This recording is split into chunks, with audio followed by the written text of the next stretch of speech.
asalaamaaleykum mbokk yi ñu ngi leen di nuyu ku nekk tuuram ak santam di leen dalal comme ni ñu ko faral di def bëccëg bu nekk fii ci iRadio ITV di waxtaan ak yéen ci mbas mi xam nga ne mbas mi moom léegi moom dafa mel ni dafa dëkk si réew mi cas communautaire yaa ngi augmenté maanaam tamit ñi nga xam ne ñu ngi ñàkk seen bakkan mu ngi maanaam yokku te loolu nag docteur yi ñu ngi maanaam di waxaat nit ñi encore nañu fagaruwaat bi naan gën a jël mesure barrières yi maanaam diggante nit ak nit ñi distance bi ñu respecté ko di raxas loxo yi di sol ay masque te tamit di moytu daal fi nga xamante ne lépp li nga xamante ne dina indi feebar bi ak dox bu bëri bi xam nga ne comme ni ñu ko waxee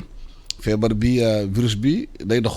te nit ñi bu ñu compté dox dañu compté di wàll nit ñi moo tax ñu war a mun a renforcer li nga xamante ne moom mooy mesure barrières yi te xam ngeen ne fi ñu nekk nii hôpitaux yaa ngi bëgg a fees te tamit ñu ngi wax plus de 1000 lits occupés maanaam ëpp na ay junni ay lal xamante ne occupé na Sénégal dépassé na cap 1000 patients te ñoom ñëpp ñu ngi ci centre de traitement épidémiologique bi bu ñu defee décompte bi te kii def ko démb docteur Aloyse Waly Diouf 1040 patients xamante ne ñu ngi ci traitement ci hôpitaux yi Sénégal sorewul 1800 cas te mu ngi compté jusqu'à 1709 cas positifs am 650 patients xam nga faj nañ leen waaye ñu mel ni daal lu mel ni fukki ak juróomi ñeenti nit maanaam ñàkk nañ seen bakkan moo tax ñu dalal fii kii di xamante ne mooy colonel Massamba Diop moom nekk na directeur des hôpitaux yu bëri fii Sénégal hôpitaux yu bëri dirigé na la ko ci moment yi colonel tey moom mooy vice PCA hôpital Idriss Pouye bi xamante ne ñu tudde ko hôpital Grand Yoff d'Agena Grand Yoff colonel bu ñu tolloo ci en tant que gestionnaire hôpital yenn matuwaay la ñuy jël. jërëjëf Alassane maa ngi lay remercier ci invitation bi di saluer aussi sa auditeurs yëpp ñi nga xam ne ñu ngi déglu ci Sénégal ak ci bitim réew c'est vrai que feebar bu mel nii su ñëwee ci dëkk bi directeur hôpital yi yëpp dañuy am préoccupation parce que préoccupation bi essentielle bi mooy il faut d'abord que malade yi fa ñëw ñu leen jël en charge mais malade du coronavirus bi war nañ leen jël en charge dans des situations particulières mais aussi tous les autres malades ñu war a ñëw ci hôpital bi directeur war na fexe ba suñ ñëwee ñu am satisfaction. Satisfaction bi mooy ñu faj leen d'abord waaye aussi bu ñu fa jëlee jàngoro mais directeur hôpital bi également situation coronavirus bi mën na dafa am impact ci fonctionnement bi parce que premièrement mooy ñu bare ñu daan ñëw hôpital dañuy xalaat ñëwati hôpital taux de fréquentation day wàññeeku taux de fréquentation ba soo wàññeekoo ça veut dire que recette yi ñuy am day wàññeeku recette hôpital nag dafa am importance trop ci fonctionnement hôpital bu njëkk bi parce que hôpital bi charge yi mu daan fonctionnement yëpp benn du ci wàññeeku alors que recette yi doon tax produit yi doon tax mu mën ko faire face mën ko assurer daanaka day wàññeeku bu baax a baax donc loolu lay nekk préoccupation bu mag ci tout responsable d'hôpital tout directeur d'hôpital loolu nag dañoo ko constaté ci feebar bi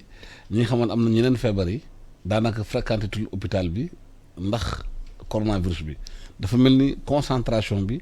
ci maladie boobu laabe gaa dafay maladie bi reye waaye am na yeneen maladie yi xamante ni tamit soxla nañu ku leen faj te mun am tax ñu ciy faatu parce que mënuñu dem hôpital. C'est ça donc c'est parce que dañoo demoon ci hôpital bi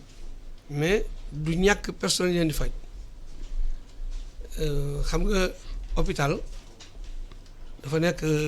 un centre pluridisciplinaire. Parce que feebar yi dañoo bari te duñu benn. donc chaque xeetu feebar am na ay médecins yu leen war a jël. donc fi mu nekk nii coronavirus bi li ci ëpp infectiologue yi ak réanimateurs yi ñu ni jël en charge waaye terewul yeneen spécialités médicales yi yeneen spécialités chirurgicales yi ñu ngi fonctionner donc maladie suñu fay ñëw amuñu problème ku leen jël en charge ñoom ñoo am appréhension dem hôpital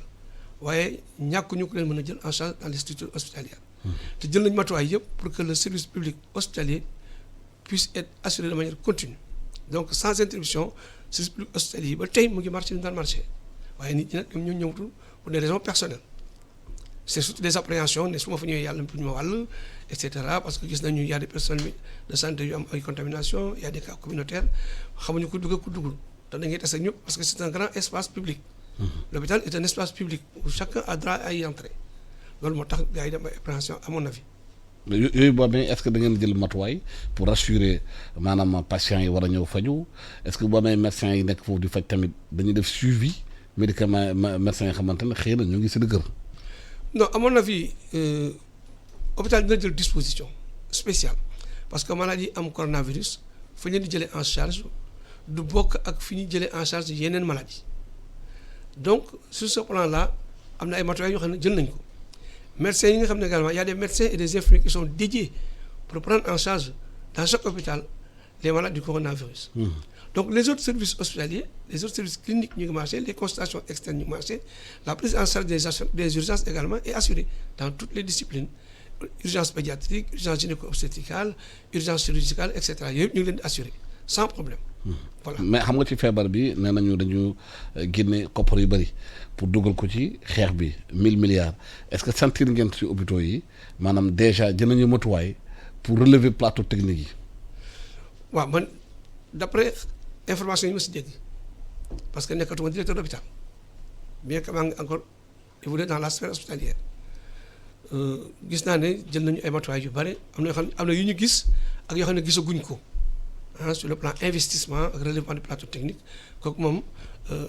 xam nañ ne am na ay mesures yu baax a baax yoo xam ne gouvernement Sénégal jël na ko pour assurer vraiment le relèvement du plateau technique de l'ensemble des structures hospitalières de suñu dëkk Sénégal. Omar Sall ñu ngi lay nuyu di la dalal yaay directeur général producteur Sénécap da ngay yëngu ci mbirum culture ci mbirum cinéma du mu gën a maanaam fës li ngay def est-ce que yéen mbas mi am na impact ci seen liggéey yéen. maa ngi lay nuyu Alassane di nuyu colonel di nuyu waa Sénégal yëpp. di jéggalu ci 5 minutes de retard yi ma am yi di jaajëfal parce que normalement loolu la war a démarrer di jaajëfal personnel de santé bi di ko jox colonel mu jottali ñu ko ñeneen ñi ndax tey ñooñu taxawu di jaajëfal aussi autorités yi parce que seen taxawaay jëm ci xeex bi dafa nekk loo xam ni dafa am solo mbas mi comme niñ koy tuddee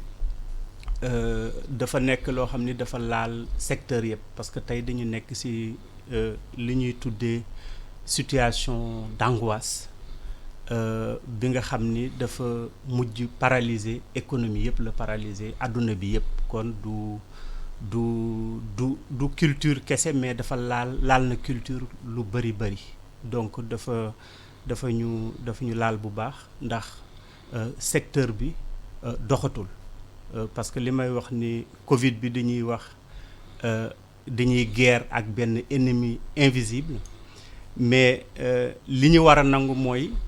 l'ennemi a pris le dessus sur tout en fait donc plan yëpp déjoué nag dans l'économie donc amul benn pan de l'économie tey si àdduna bi di Sénégal ak àdduna bi ba mu daj boo xam ni des na foo xam ni laalu ko ñun laal nañu bu baax ndax suñu cœur d'activité mooy ñuy tourner ay film loolu mënatuñu ko parce que dañu nekk ci contexte boo xam ni état d'urgence sanitaire moo am suñu ay autorités ñoo ko jël di ko doxal kon dañ koy observer de manière scrupuleuse kooku mooy beneen bi mooy dañ doon am liggéey bi day jógee biir Sénégal mbaa mu jóge bitim réew boo xoolee film yu gën a rëy ñi produire que ci wàllu cinéma li bare dafay am jóge bitim réew bu dul même bu dee techniciens yi nga xam ni dañuy jàpp wala ñu nga xam ni projet bi dañ koy déclencher indi ko ñu koy tuddee souvent production exécutive wala mu nekk coproduction wala mu nekk beneen service boo xam ni dañ ko doon def au niveau national mën na dem ba ci film de commande mën na dem ba ci série télévisée yoo xam ni mooy contenu yi ñuy jox télévision yi ak di ko jox même ba ci rajo.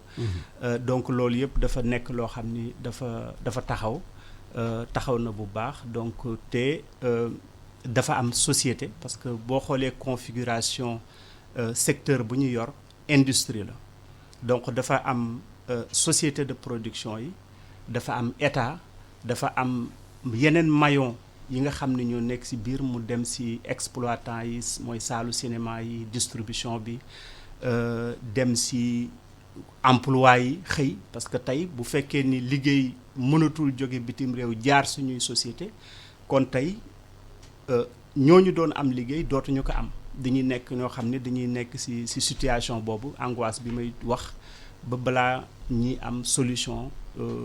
idoine en tout cas ou bien de riposte contre cette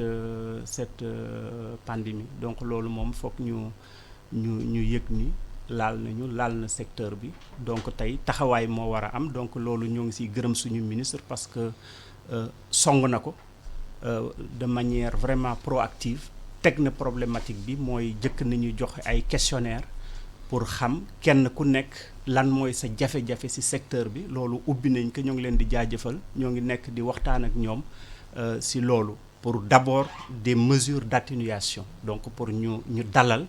ba pare nag ñu soog a jàll ci yeneen parties yi. ministre bi jël na ay mesures gis nañu ñu ne am na 120 millions yu mu jël pour secteur de la culture pour accompagner nañu musiciens yi ak ñooñu pour jàppale leen mais est-ce que yéen déjà évalué nañu li ngeen perte ci maanaam ci coronavirus bi ak naka la mun a compenser. waaw loolu gis naa que ni démb defe naa jàll ni ci rajo bi directeur cinématographie mooy li may wax li ñu tiré ci questionnaire yi mooy ku nekk manque à gagner bi nga xam ni am na ko ak li nga xam ni Covid bi teg na la ko maanaam suñu secteur bi nga xam ni dafa paralysé wu donc ñi évaluer ko évaluer nañ ko ci bon chiffre bu am solo je crois que c'est environ dans les pas am solo mais chiffre bu dans les vers les 500 millions je crois ou si j'ai bien entendu kooku pour moi c'est une chose mais def nañ ko évaluer nañ ko noonu mooy pour man mooy lu ñuy atténuer mais dafa am économiste bu mag bu ñuy wax John Maynard Keynes qui disait que l'intérêt d'une crise économique c'est qu'elle prépare la relance de celle-ci donc atténuer c'est une chose mais atténuer mooy nga jël dalal wàññi maintenir te structure yi nga xam ne ñoo ŋànk industrie bi jàppale créateurs yi jàppale circuit de distribution yi jàppale ñi nga xam ni maillon yëpp ba ñu taxaw mais loolu souffle la pour benn temps mais nañu nangu ni comme cœur d'activité bi dafa taxaw amatuñu souffle pour la création donc il faut trouver des systèmes mais de manière vraiment aujourd'hui endogène parce que xam nañ ni que mbas mi dafa remettre l'humain au cœur du dispositif tey ku nekk li nga moom ngay doxe mais ñun lu ñu moom d'abord mooy culture kon dañuy xalaat nan la ñuy def pour relancer ko donc waxuñu atténuation c'est une bonne chose mais ce qui est plus important pour ñun c'est la relance parce que suñu relancer foofu la effet de stimulation nekk toujours ñoo ngi dans l'économie keynésienne loolu lay tëddee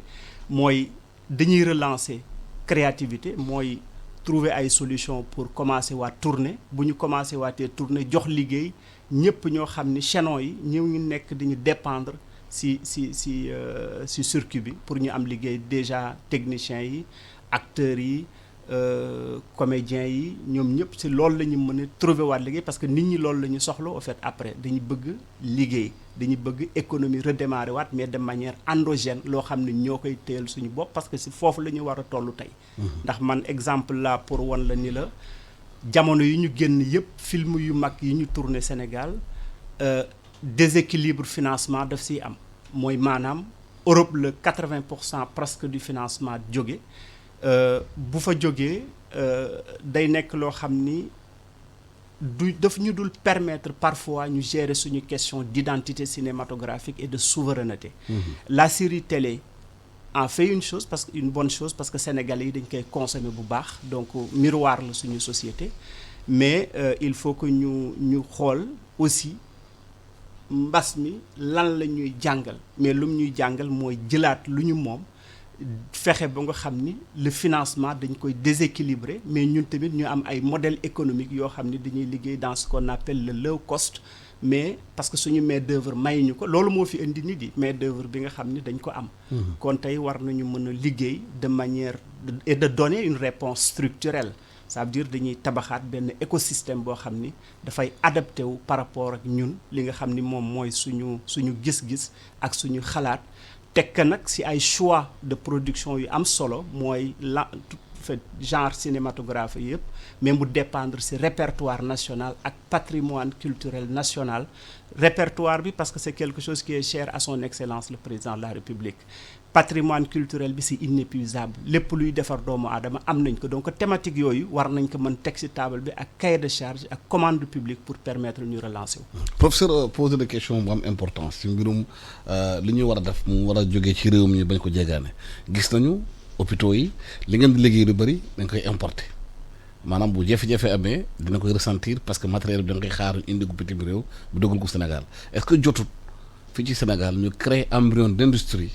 ñu mun defar fii ci réew mi matériel bi ngeen di soxla si biir hôpitaux yi ndaxte gis nañu école ay xale yi ingénieur yu créé maanaam ESP ak ñu nekk Thiès di créer robot ñu di créer kii est-ce que bu ñu dooleele secteur boobu industrie boobu matériel bi ngeen di soxla yéen doon la nga jéegaane ci hôpitaux yi. jërëjëf Alassane je voudrais rectifier un peu quand tu m'appelles professeur. Professeur. Je suis administrateur. Colonel Voilà. Je suis mis à l'aise dans cette appellation. C'est vrai que li nga wax noonu ça serait l'idéal mais il faut savoir quand même que le Sénégal n'est pas un pays riche ni un pays développé. Or l'un des premiers critères des pays développés c'est l'industrialisation. Le Sénégal n'est pas un pays industriel. Même s'il y a des industries qui sont dans notre pays, la plupart du temps c'est des industries qui appartiennent à des étrangers. mais mun na ci commencer xalaat.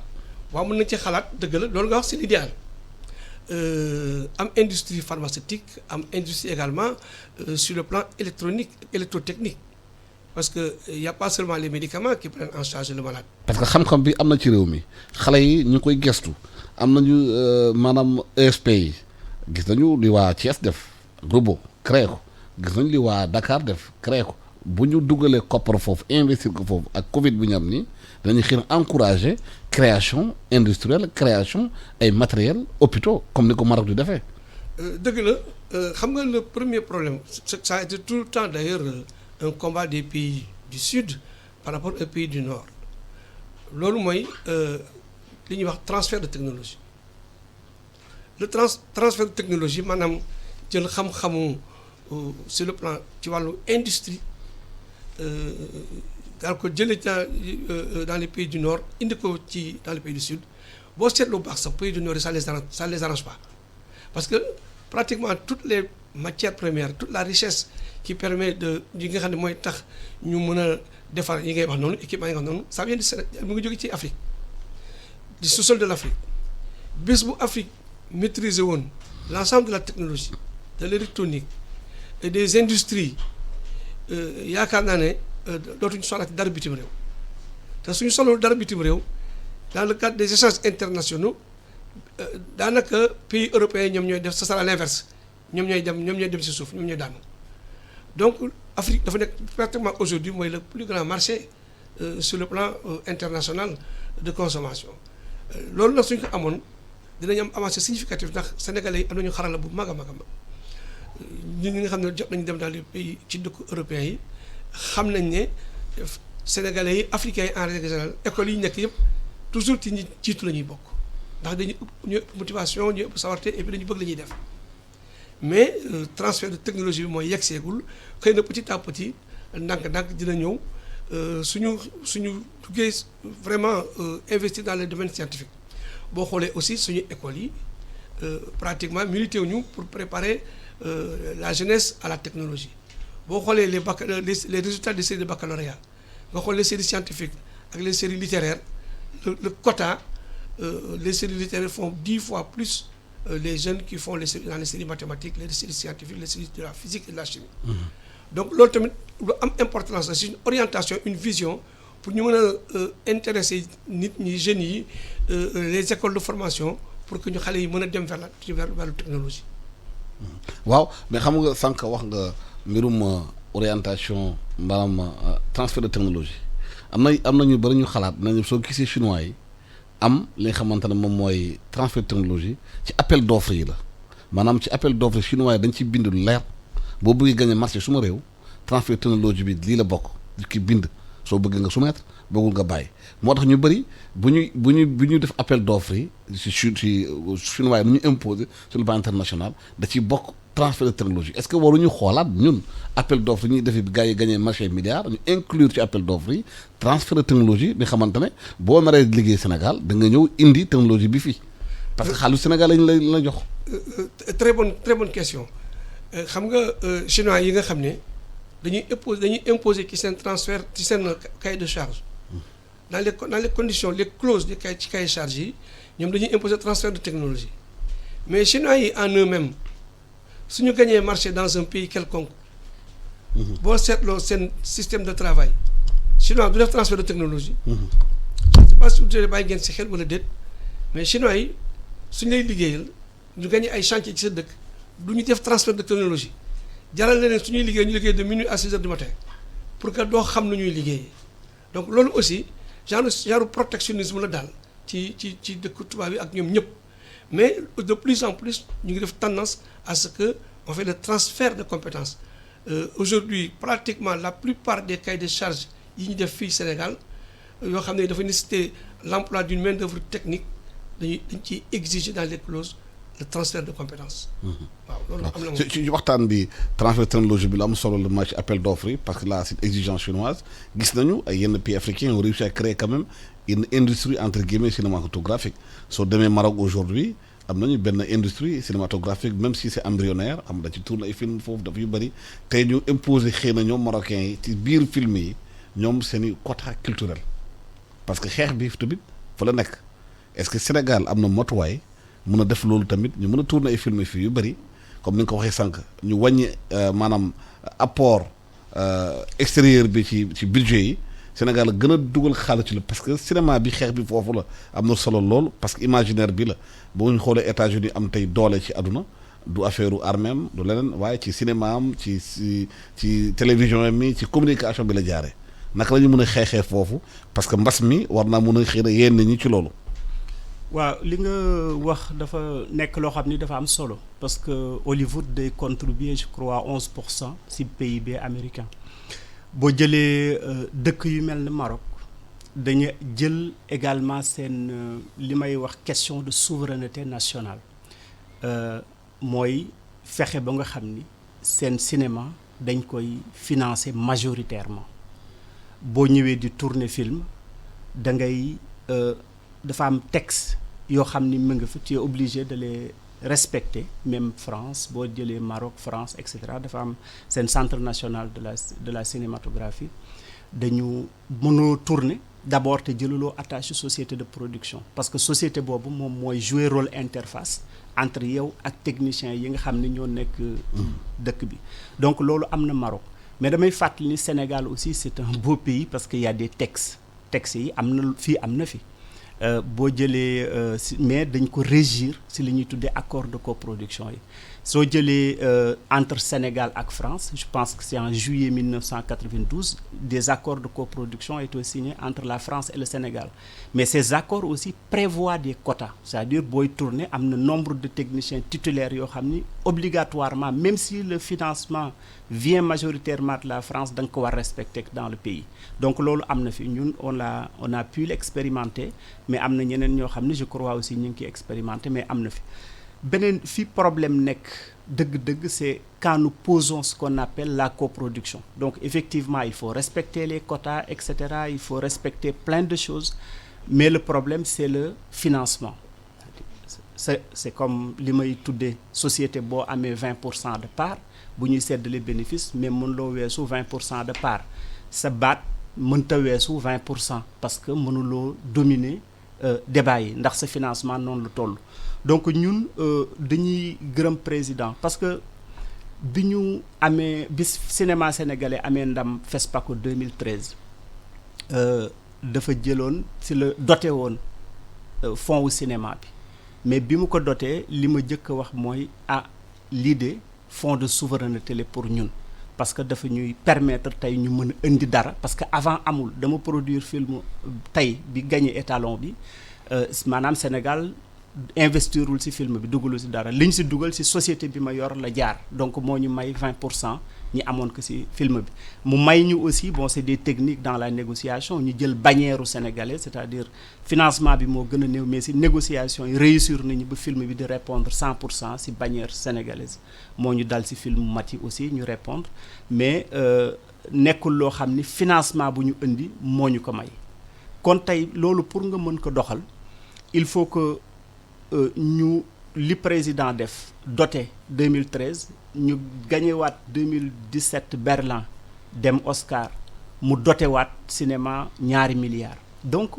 am na pas bu am solo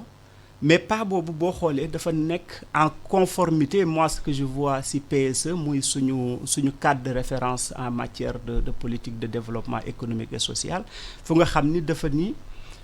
dafa bëgg culture nekk au début et à la fin du développement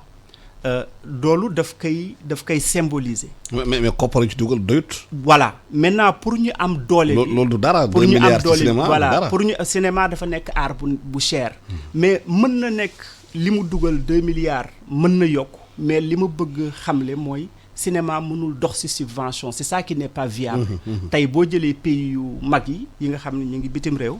li jox doole ak comme seen cinéma. mooy dafa am subvention par subvention mais dañ ko ubbi au financement innovant c'est-à-dire tey mënuloo am société téléphonie yi nekk fii mënuñu apporter culture presque dara quand je dis mënuñu ko apporter dara mooy financement bi ñu war a def cinéma di ko def bitim réew boo jëlee société am na bu mag bu nekk fii Orange par exemple pour mu financer cinéma bu baax mais foog nga awee France pour mën ci bénéficier wu loolu dafa jaaduwul donc ñu ngi Afrique dañuy war a taxaw ñoom xool nan la ñuy dooleele culture bi nga jël GAFA yi tey nga jël leen nga jël plateforme yi parce que confinement bi bu mu amee ñoom ñoo gën a bénéficier wu tey dañ leen di invité ñoom ñëpp ñuy financer culture donc dañuy war a ubbi financement yi gën dooleel mécénat bi ñi gën a dugg boo jëlee Tunisie tey loolooy seen doole et cetera donc pour que assiette de financement bi gën a yaatu subvention day am mais il faut que ñu fexe jël ay mesures yoo xam ni dañuy soutenir culture bi dañuy jàppale culture bi parce que damay fàttali quand même si déclinaison structurelle yi boo koy xool sectorielle yi pardon culture dañ ko jël def ko sous-secteur or jël tourisme par exemple def si kaw ani tourisme tey tourisme disparaîtrul kan moo ko gis lan moo fi des culture moo fi des. lu ñu moom. mais justement suñu ay valeurs est-ce que ñu jiite réew mi ñi gérer culture bi xam nañu bu baax ou bien mën nañu gëdd bu ñu war a jox culture parce que bu ñu xoolee culture économie la. day jouer ci industrie ci réew. day jouer ci PIB réew. Hollywood 11% du PIB américain lu am doole la. boo demee France 2 à 3% du PIB. industrie culturelle 3%. fii culture war naa mun nekk bi nga xamante ne du ay caaxaan folklore rek parce que dañu am impression ñi jiite réew mi ou bien ñi nga culture dañu yaakaar ne culture ay fo rek la waaye te xamuñu loolu mun naa jur ay liggéey yu bëri juree emploi yu bëri parce que surtout bu moment bi ñu nekk ni ak Covid bi war nañu mën a xool changer de paradigme par rapport à la culture ñu jox ko gëdd bi ñu ko war a jox parce que bu ñu bëggee réew mi am dara. ci la ñu koy mën a dugal. waaw li nga wax mooy li nga xam ni dafa nekk ci benn côté mooy maanaam tey gëdd bi moo doon nga taxaw nangu financer mais comme li ñuy wax dañuy war a njaabal gën a dolli moyens yi parce que tey boo xoolee effectivement jël nga référence yu am solo France Culture 3% la fa plus de 670 000 emplois qui sont créés dans le secteur donc ñun tey pour absorber suñu chômage réellement mais il faut que ñu produire ñu am ay film yu mag yooyu moo ñu mën a dimbali kon tey war nañu jël culture comme ni mu ko waxee xam nga dafa am yoo xam ni foog ñu corriger ko par exemple culture boo ko jëlee def ko sous secteur alors que culture secteur plein la bu nga xam ni dafa li mu ŋànk moo bari tey ay milliers d'emplois ñoo nekk en souffrance bu ñu bëggee redémarrer il faut que ñu dooleel culture joxaat ko moyens yi nga xam ni mësu ko am lu tax may wax mësu ko am dañu nekk situation exceptionnelle il faut que mu am ay mesures exceptionnelles mais des mesures de relance parce que la culture a subi ce choc quand même mais daf ñu démontrer dëkk bu nekk da nga recroquevillé wu jël ni ni ñu tëjuwaat nañu xool la ñuy def mais ñoom ñëpp dañuy songer développement endogène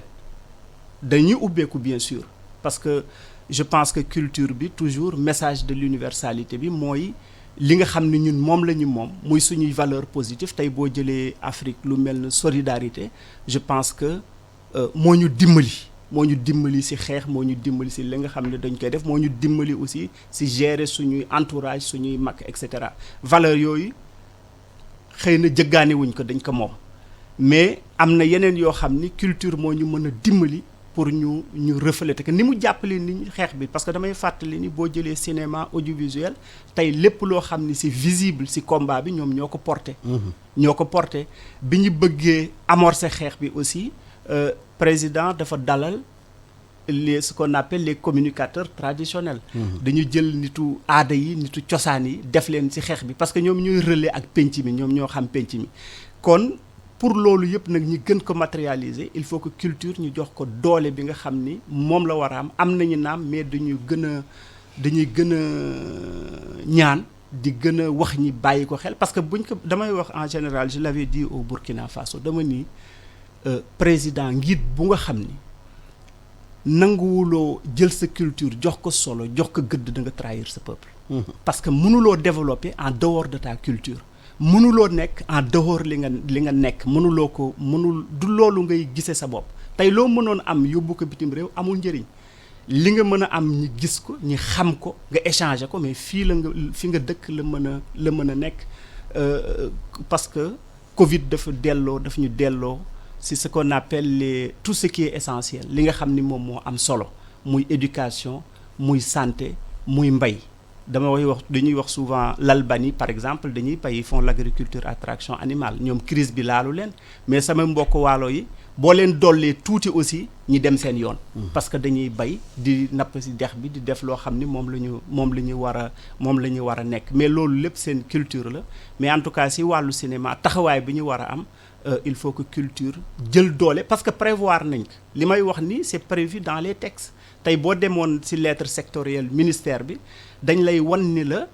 dañu am yoo xam ni ay budget programme la dañu bëgg accroître volume de production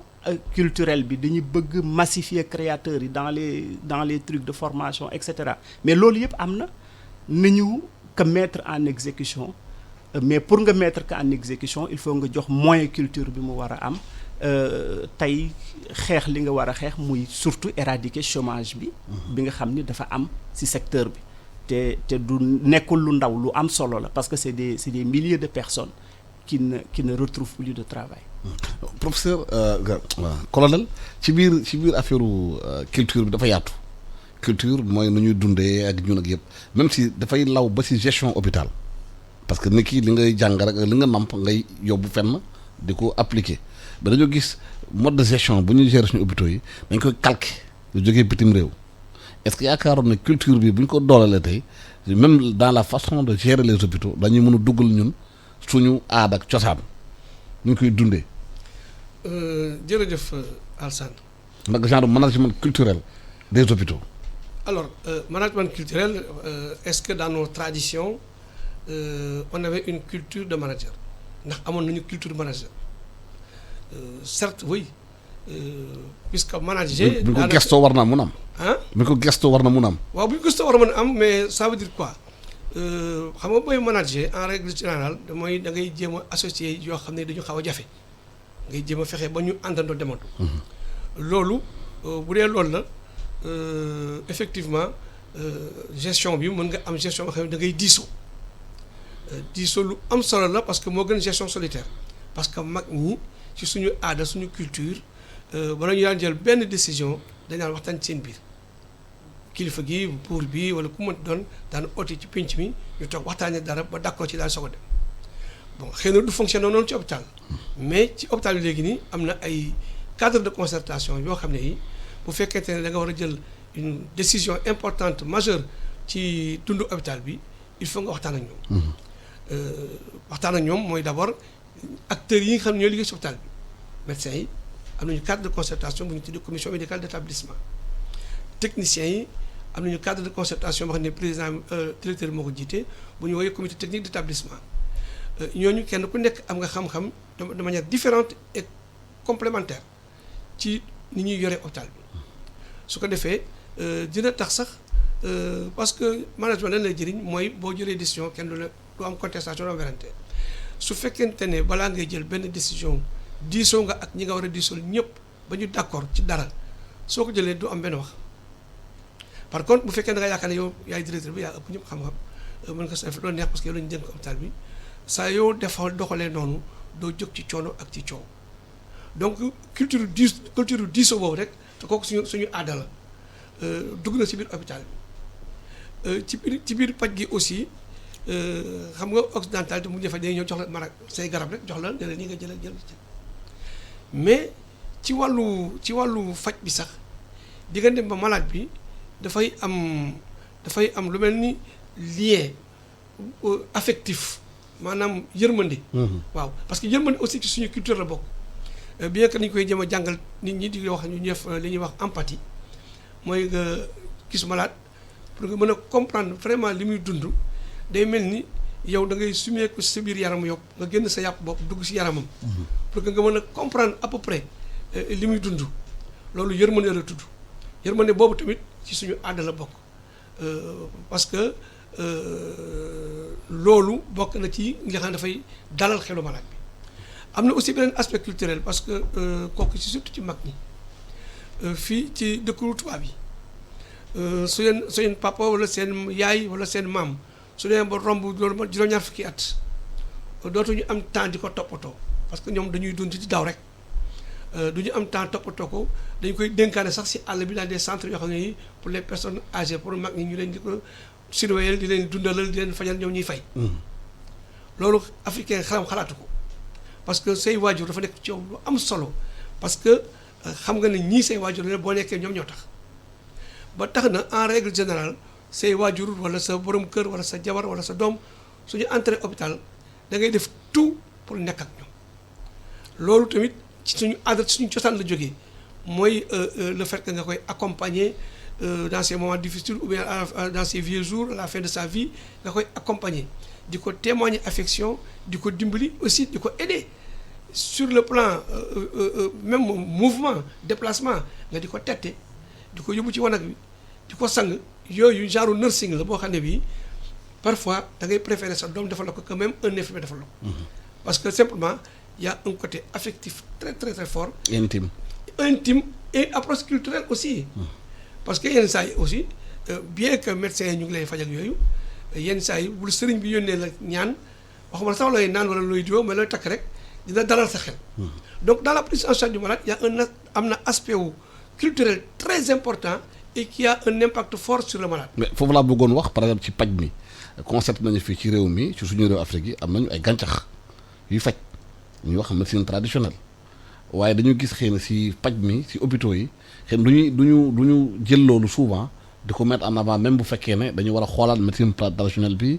maanaam liggéeyawaat ko tabaxaat ko ba mu nekk médecine bi xamante ne dina répondre xëy na ay normes scientifiques te normes scientifiques tamit tubaab bi ñoo ko bind seen normes yooyu ñoo ko bind seen bopp imposé ñu ñun nañu war a xalaatee te yaakaar nañu suñu réew yi am nay garab yi xam mun naa faj nit ñi parce que Madagascar lu ma génneel loolu gis nañu ni xeex bi ñu xeex si ginnaaw ñu koy soofantal parce que Afrique la jóge xam nga est-ce que waruñu suñu médecins yi tamit ci biir hôpitaux yi war nañu mën a gën a xalaat tamit collaborer ak médecins traditionnels yi ñu mën a faj nit ñi parce que boo amee yenn saa toj mu nga jël ngeer nga faju mu nga jël garab xottu budal nga faju ñun bu ñu nekkee Fuuta bu ñu doon bori te dañ tàng dañ doon wutal ginnaaw gi leen ñu suur la ko nga wër loolu yëpp am na lu wër la mais lan moo tax ñuy bàyyi loolu di appliquer protocole xam nga tubaab bi rek ñoo ko teg.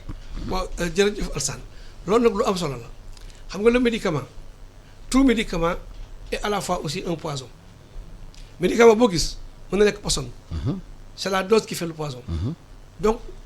ban dose médicament yi tubaab bi defar mën nag poison aussi. waaw mais c'est parce que dafa am un raisonnement scientifique. des vérifications des contrôles de qualité des contrôles de dosage yu ñu def ba xam ne mais mën nañ ko def ñun suñu gàncax bopp. waaw mais amuñ nañ waxante dëgg rek les outils yi nga xam ne technologie bi muy laaj. ñu wuti ko. waaw non d'accord boo xam ne non attends boo ko uti da nga uti boo xam ne tubaab yi la su fekkee ni suñu bopp la. nga defar ko ñun dañuy mesurer da nga naan da nga jël ñetti comp nanga xorom polle. wala nga jël ceeb ak ki xay. wala et cetera. wala nga fas ne ko nangam la kii. loolu dëgg la mais lan mooy problème bi tubaab yi ñoom bu ñu lay jox garab toujours dañuy xool est-ce que amul effet iatrogène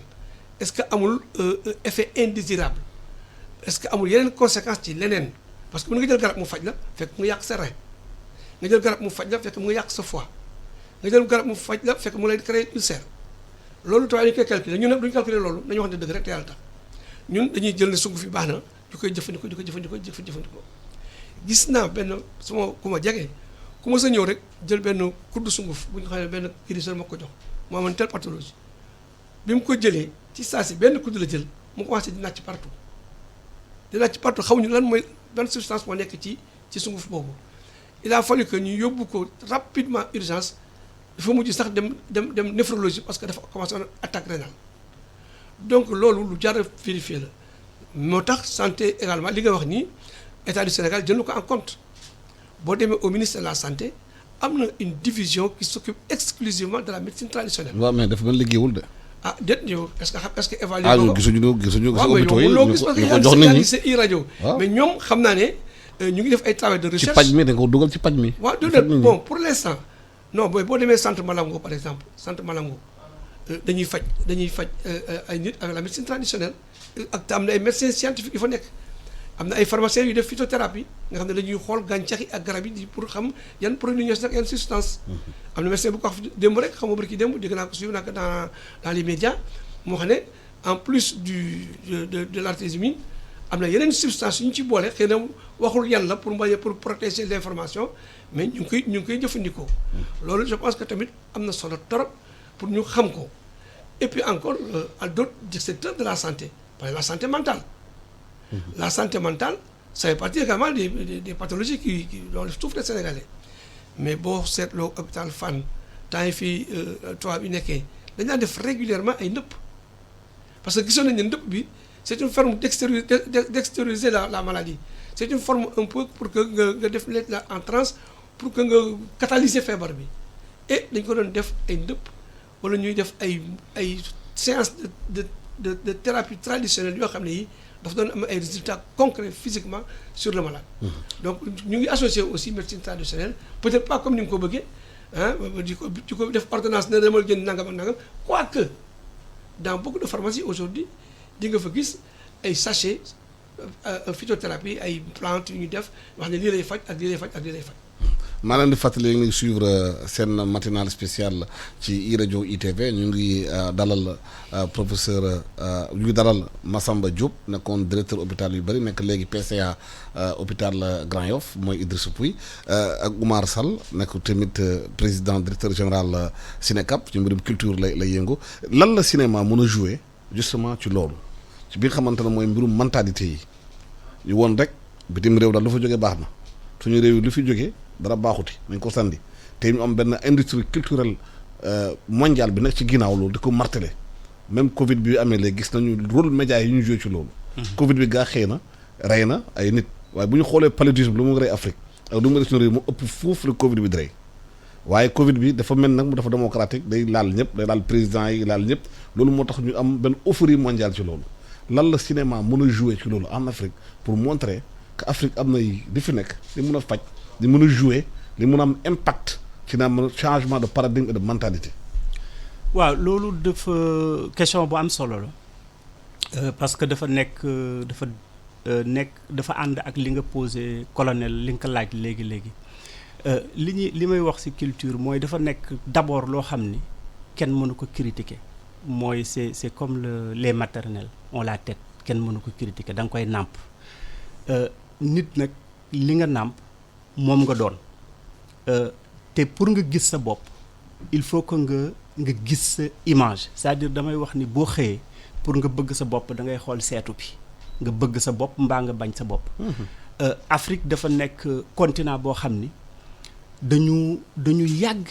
di wane ay image ci àdduna bi mais kenn du wane image yu Afrique bu nga xam ni dafa positif ñuy dund loolu mu nekk loo xam ni dafa metti ñi koy dund di ko dund ba yàlla def ñu dund loo xam ni léegi fracture numérique bi dafa wàññeeku jox ñu tey doole ce qu'on appelle avec l'avènement du numérique may ñu muy outil boo xam ni l'image est de facile accès da ngay def image si anam bu nga xam ni dafa yomb ce qui fait que le monde devient un village planétaire li ma bëgg wax foofu mooy dañuy war a Afrique dafa manqué na image am dañuy war a gën a gis image am mais image Afrique bu nga xam ni dafa positif donc cinéma li nga xam ni mën na ko liggéey foofu dafa nekk loo xam ni dafa bare mooy d'abord suñu image positive nan la ñuy def tey damay jox exemple bu dama ko doon wax souvent bu guerre amee wala am na dans la géopolitique ni nga xam ni moom la ñuy utiliser image guerre même en Afrique pour gën a asseoir yenn ragal yi jëm si ñun or du loolu Afrique moo war a jiitu nekk en premier plan pour gérer image boppam parce que comme ni nga koy defee ci communication ku nekk tey day gérer image am mais Afrique dafa war a gérer image am lépp loo xam ni lu positif la Afrique fexe ba nga xam ni nit ñi dañ koy gis dañ koy xam donc cinéma mu ngi liggéey pour man wàllam ci xeex bi alors que moo nekk en premier plan mais dañ ko war a gën a dooleel ñu jël li nga xam ni moom la ñu moom foofu la affaire bi nekk li ngay expliquer noonu question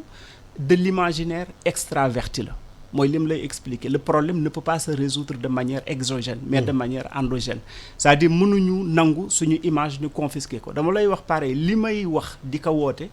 ci relance bi lu mu ñuy permettre mooy yéen ñi am télévision par exemple ñi mën a tey daf ñu jox occasion pour ngeen mën a visiter waat seen cahier de charge gouvernement bi amaat doole pour xoolaat seen cahier de charge pour xam yan type image wala yan image la Afrique am di ko véhiculer ce qui fait que suñuy télévision ay contenu de qualité lay wone à 95% ou à 90% mais loolu amul donc daf ñu may tey ñu rattraper ko Covid daf ñu may ñu dellu si waat jël loo xam ni moom la ñu moom xam nan lañ koy doxale lépp luy defar nit dama wax am na fi parce que suñu patrimoine immatériel c'est inépuisable lépp luy defar doomu aadama am na fi kër goo dugg am na fi borom xam-xam yi bind nañu lu bari mu ngi fi si lu mu mën a nekk dafa dem nag ba si lu ñuy lekk lu ñuy naan et cetera tey par exemple man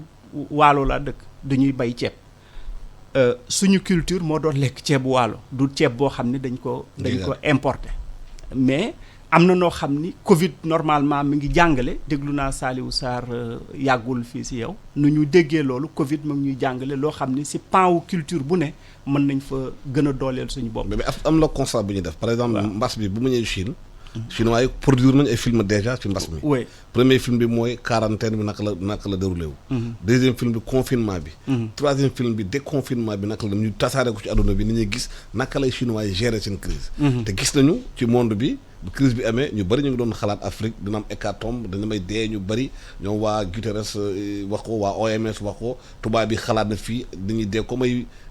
ay mouche ci tali yi. waaye yàlla woon na tey xëy na am na beneen résistance bu am Afrique war nañu service médical africain yi tamit am nañu njeexital ci xeex bi loolu dañ ko war a mun filmer wone ko la part de l'Afrique dans la bataille contre le Covid ñu xam ko ñu tasaare ko ñu xam ne fii xëy na am nay médecins yi fi nekk xëy na amuñu doole amuñu njomtuwaay waaye am nañu xalaat. waaw mais loolu lépp question wu mooy li may expliquer la quoi mooy question wu gëm sa bopp xam nan nga koy séddale ak. bokke ak yeneen nit yi tey dañu toll foo xam ni dañu war a góorgóorlu damay wax souvent que ni le casting des bons dirigeants est lancé casting bi des bons dirigeants lancé nañ ko bu yàgg tey au finish danañu xam ñan ñooy dirigeants yu am taxawaay yoo xam ni dañuy nekk fierté ba abadan ndax seen doxalin ndax seen fulla ndax seen fayda ak ni nga xam ni moom la ñuy téye ak ni ñuy xeex mais mën loo bàyyi sa culture ginnaaw pour loolu parce que loolu moo lay accompagner moo lay guider mooy valeurs yi nga xam ni moom nga am donc il faut d'abord faire la somme des valeurs mooy valeurs yi nga xam ni dañ ko am effectivement loolu ça peut nourrir bu ñu jógee ci valeurs yooyu ñi jël taxawaayu dirigeants africains yi parce que tey il faut que ñu wane que ni contrairement effectivement ni ñu ko yaakaare woon que Afrique li may wax continent bu am taxawaay la mais taxawaay boobu effectivement il faut que ñu fésal ko il faut que mais pour li koy nourrir parce que film boo gis xalaat boo gis dafa am loo xam ni moo koy nourrir moom la mooy message intrinsèque bi nga xam ni moo nekk ci biir d'abord mooy suñuy valeur mooy suñu décision yi nga xam ne dañ koy jël mais li gën a am solo en somme c'est les décisions de souveraineté tey loo mën a décider te tegaatoo sa loxo parce que je dis souvent dama wax ni il y a pas plus universel que Dieu le message de Dieu est universel yaa ayyuhan nas ça veut dire qu'il appelle bàyyiwul benn créature boo xam ni def na la ci message bi jëlaat doole jël pouvoir delloo ko képp kuy jiite ci àdduna bi nga yor dëkk loo mën a yor yàlla fexe na ba nga jëlaat pouvoir boobu moo indi état d'urgence yi nga xam ni moom la ñu am njiit yi di décider au sommet ñu jox leen delloo leen pouvoir donc lépp loo xam ni dañ koy décider pour man mooy jël li nga xam ni da leen di ëllëg moo fiy des mooy nekk suñu force moo ñuy dooleel moo làmboo ak li nga xam ni mooy suñu culture liy doxali ëllëg suñu économie luy doxali suñu santé luy doxali suñu mbay luy doxali li ñuy gisee suñu bopp parce que loolu man mooy sama gëm-gëm te image mën na ko cinéma mën na ko audiovisuel mooy li may wax contenu yi ñu war a revisiter waat cahier de charge yi ñu war a xoolaat loolu mooy li nga xam ni moom la culture cinéma war a mën a delloo ci remettre ce qu'on appelle les pendules à l'heure parce que loolu moom pour man mooy nouvel ordre mondial mooy carte yi dañ ko battre waat ku nekk li nga moom ni nga ko jël ci anam bu gën a rafet parce que loolu moo nekk lu am solo. waaw daañu ñëwaat ci kanam tuuti ak maanaam colonel ñu dem jël benn page publicitaire très rapidement ñëwaat ci studio bi. Publicité sur iRadio. yéen ndawi Sénégal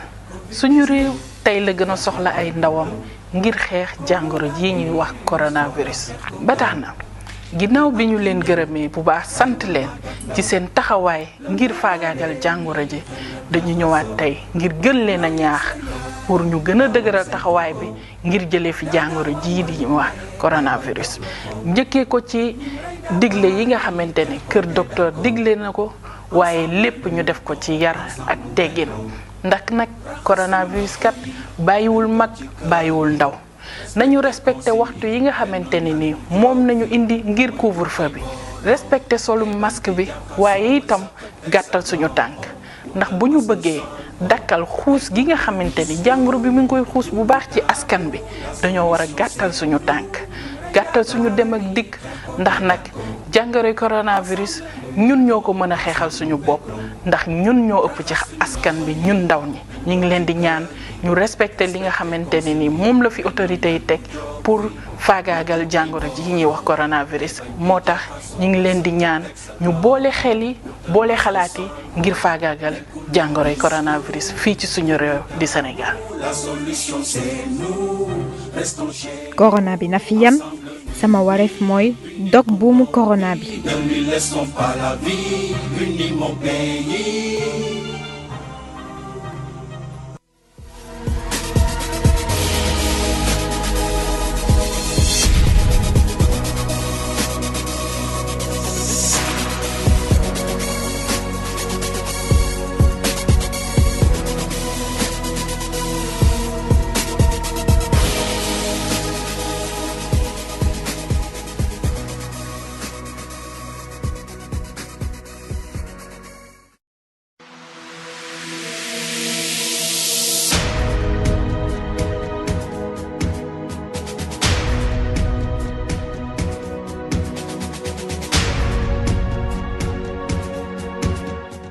jërë ngeen jëf ñu ngi leen di nuyu ku nekk turam ak santam di leen wax ñu ngi ci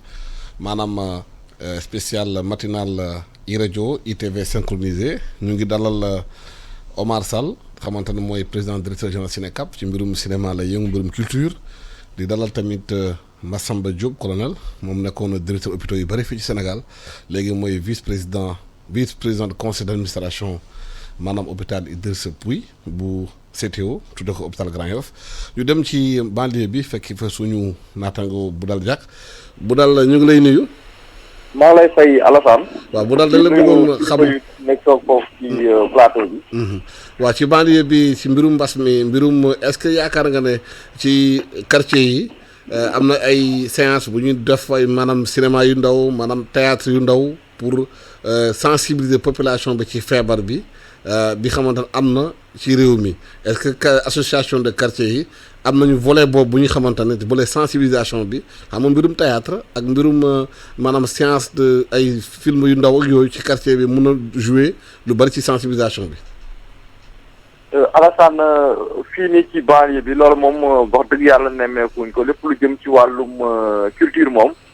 dafa taxawal di fii nii ci banlieue bi te banlieue bi tamit ñu fàttali leen ne doon na benn passion culturelle boo xamante ne bu am solo la lu jëm ci wàllum culture urbaine lu jëm ci wàllum théâtre surtout théâtre bi nag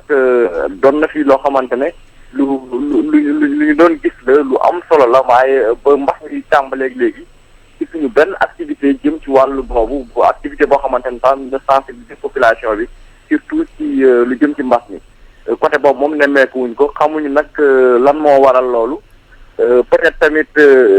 moyens yi ñoo amul pour loolu mën a am waaye loolu moom wax dëgg yàlla nemmeekuwuñ ko li ñu nemmeeku rek mooy lépp lu jëm ci wàllum culture dafa taxaw boo xoolee complexe culturel Léopold Sédar Senghor doon na complexe boo xamante ne moom moo daan dajale artistes yi ci banlieue bi yëpp complexe bi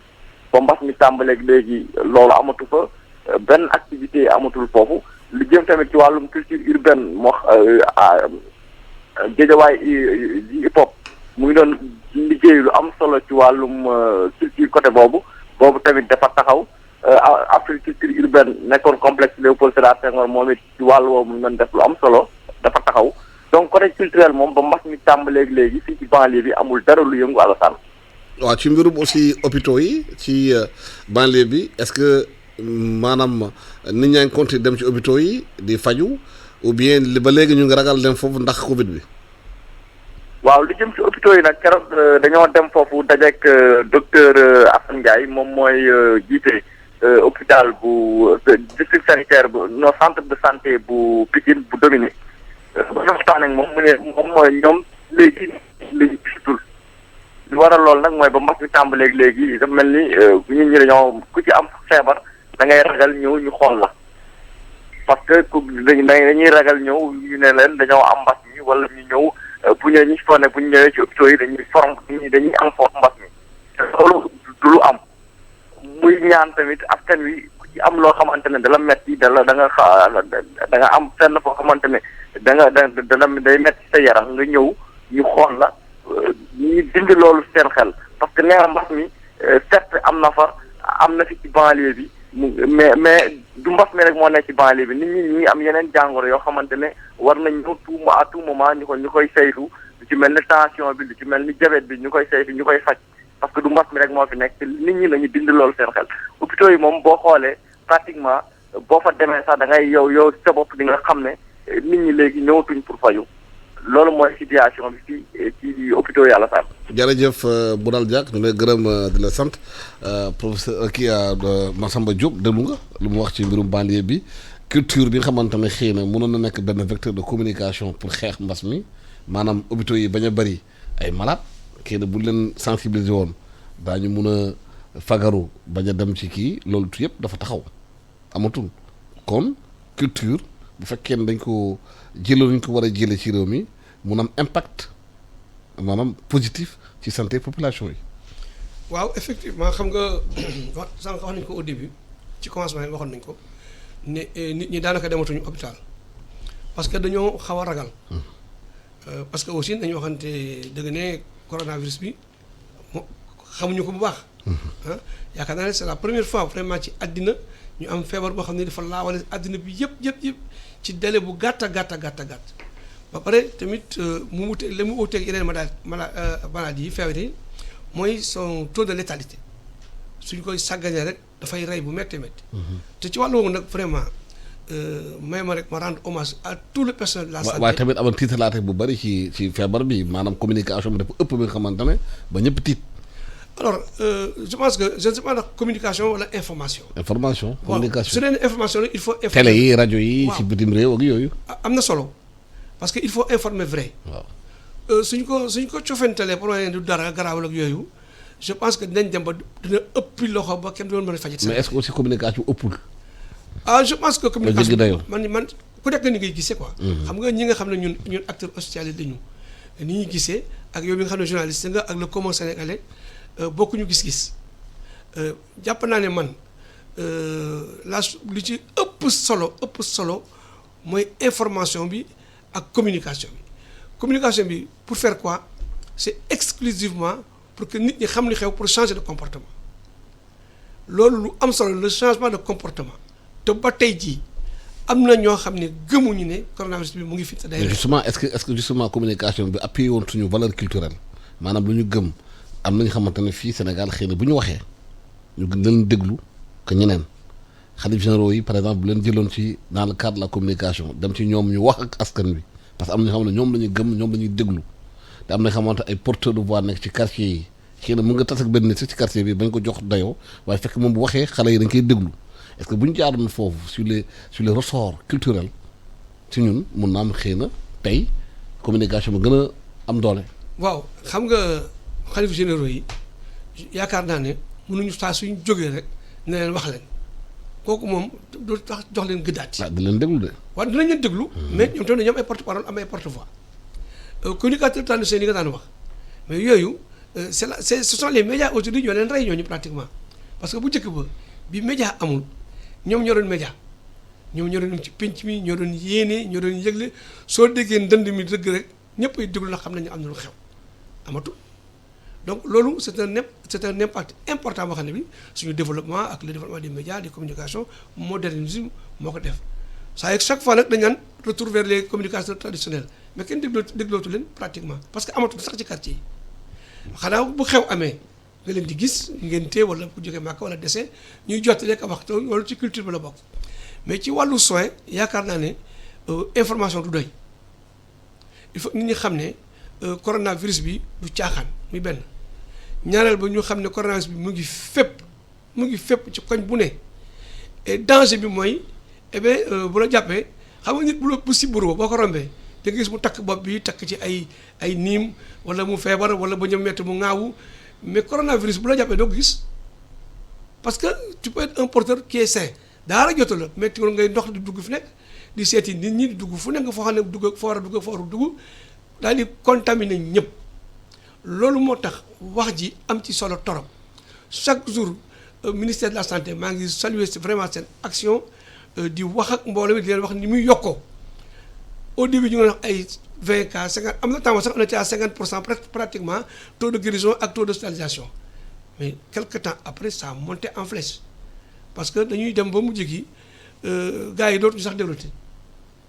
c'est vrai que quelque part aussi trop de communication tue la communication ça c'est vrai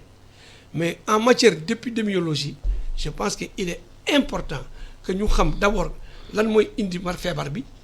fan lay jaar kan lan mooy vecteur bi ndax weñ la wala nit ñi la wala micro wala waxtaan bi la ak lan nga mën a def pour faggu ba léegi maa ngi tase ak ay nit ci marché yi ci mbedd yi daal yoo xam ne du ñu takk masque malgré les mesures que l'État a prises du ñu takk masque su guddee man damay gis dans la man banlieue je suis entre Kër Massar et Golf Guédiawaye donc guddi gi da ngay gis boy yi nekk ci mbedd mi doon naa gis sax ak Kër Massar ay boy yoo xam ne dañuy dàqante dañuy dóor dàqe daal pratiquement quoi ils en font un jeu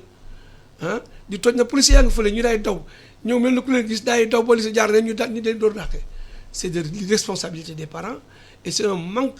xam-xamu xale yi yeewuñu leen bu baax a baax parce que booy communiquer aussi da ngay war a xam ñan ñooy sa cible ak ban moment nga ngay communiquer cible yi fi aujourd'hui je pense que les jeunes cibles am importance la parce que mag ñi ñoom ils sont conscients de leur cas te xam nañu seen ñoom dañoo vulnérable su leen dalee mën na leen faagaagal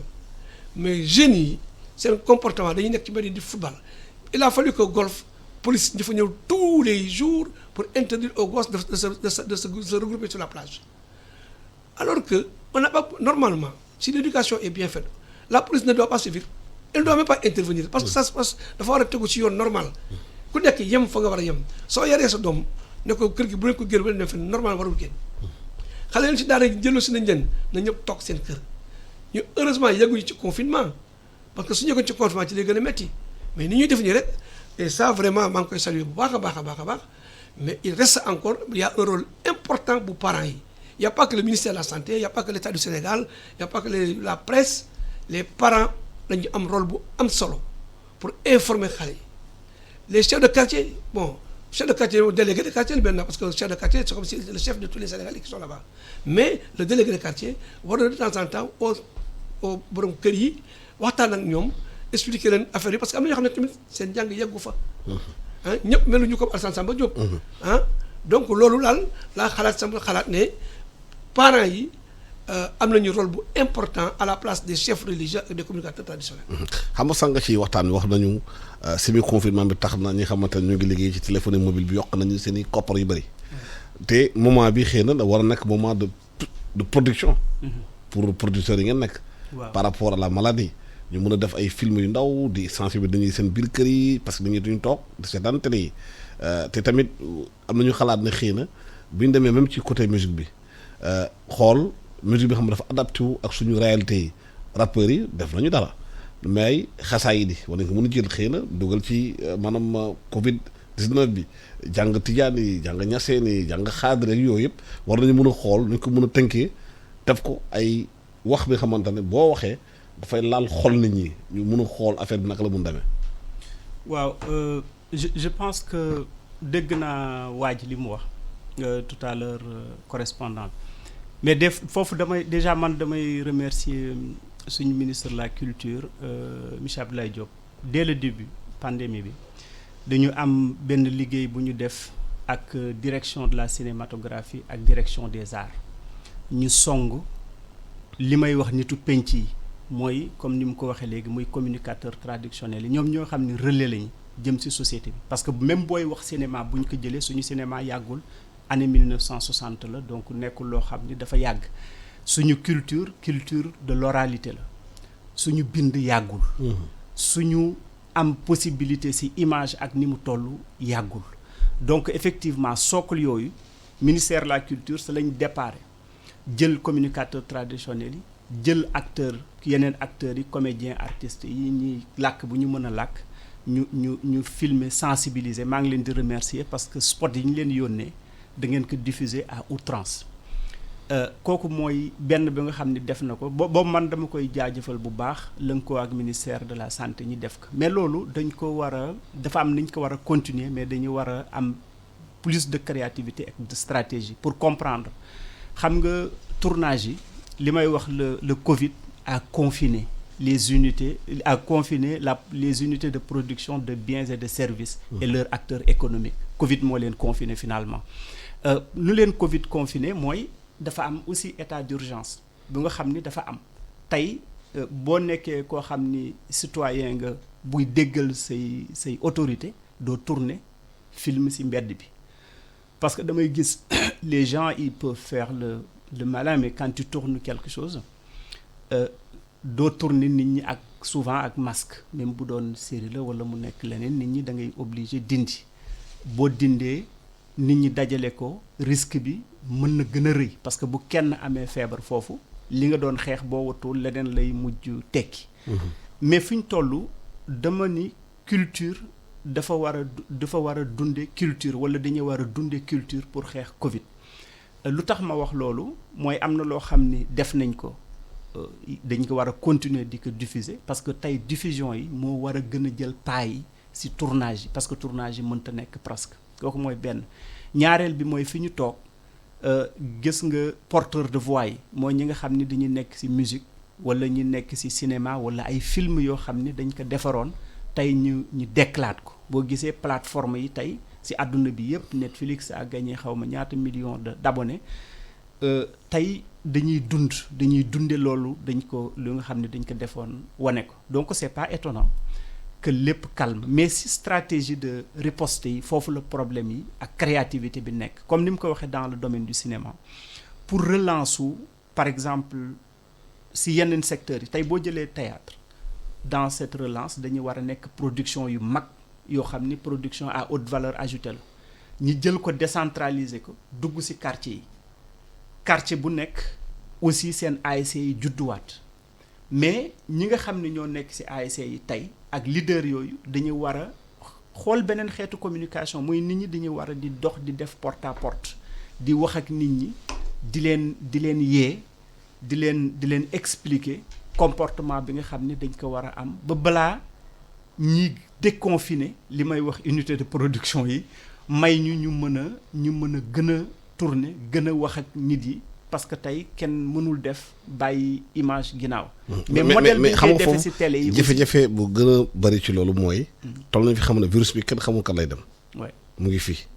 am na ñu xalaat sax léegi il faut vivre avec le virus comme ni ko premier ministre français waxee na ne virus bi léegi mu nga ci nit ñi il faut ñu xool nu ñu ko mun dund ak moom di moment que yéen bu leen di tourner il faut ngeen bari pour tourner. te loolu bu amee dina am ay maanaam contamination mën na ci am. ay risques est-ce que am na benn xalaat bi ngeen am ci seen biir maanaam adaptation digitale. digitale dañu mën a filmer fekk dañu dañuy bari fekk mun naa indi xëy na ay production. waaw mais loolu mën na nekk par exemple boo nekkee sa studio am benn cadreur am benn.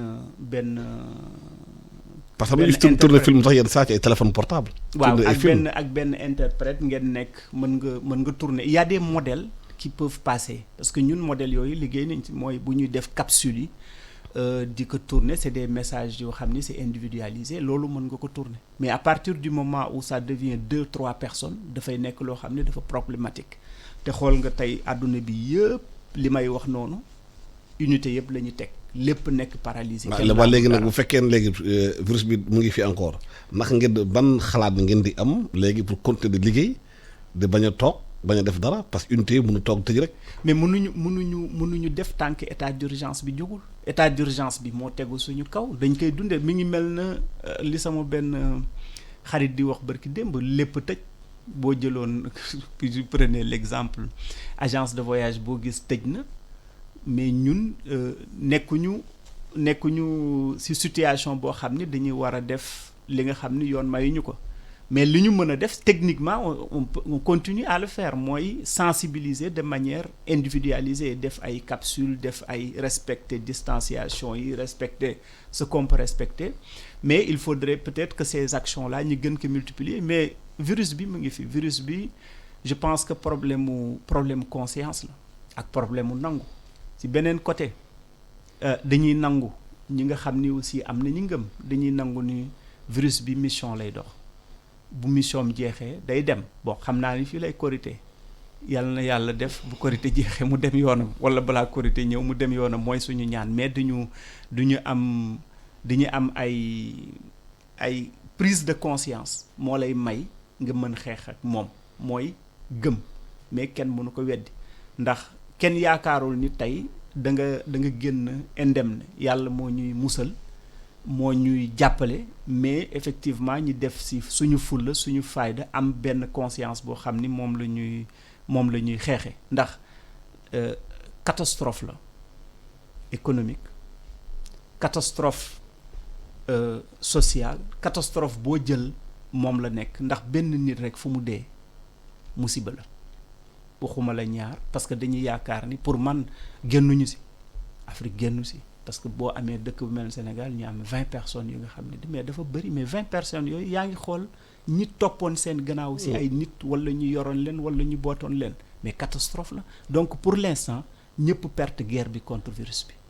maintenant prise de conscience bi ñu war a mën a am moo ñuy may ñi nekk ak moom amaat yeneen stratégie de riposte aussi bien dans la communication que dans la profondeur de l'image parce que mën na nekk mais li ma wax en attendant dañuy dunde culture pour mën xeex virus bi mooy li nga xam ni culture liggéeyoon na ko mën nañ ko partager li nga xam ni am na ci culture muy suñu ay valeur mais set ci suñuy valeur la bokk solidarité suñu valeur la bokk ànd pour daan loolu mën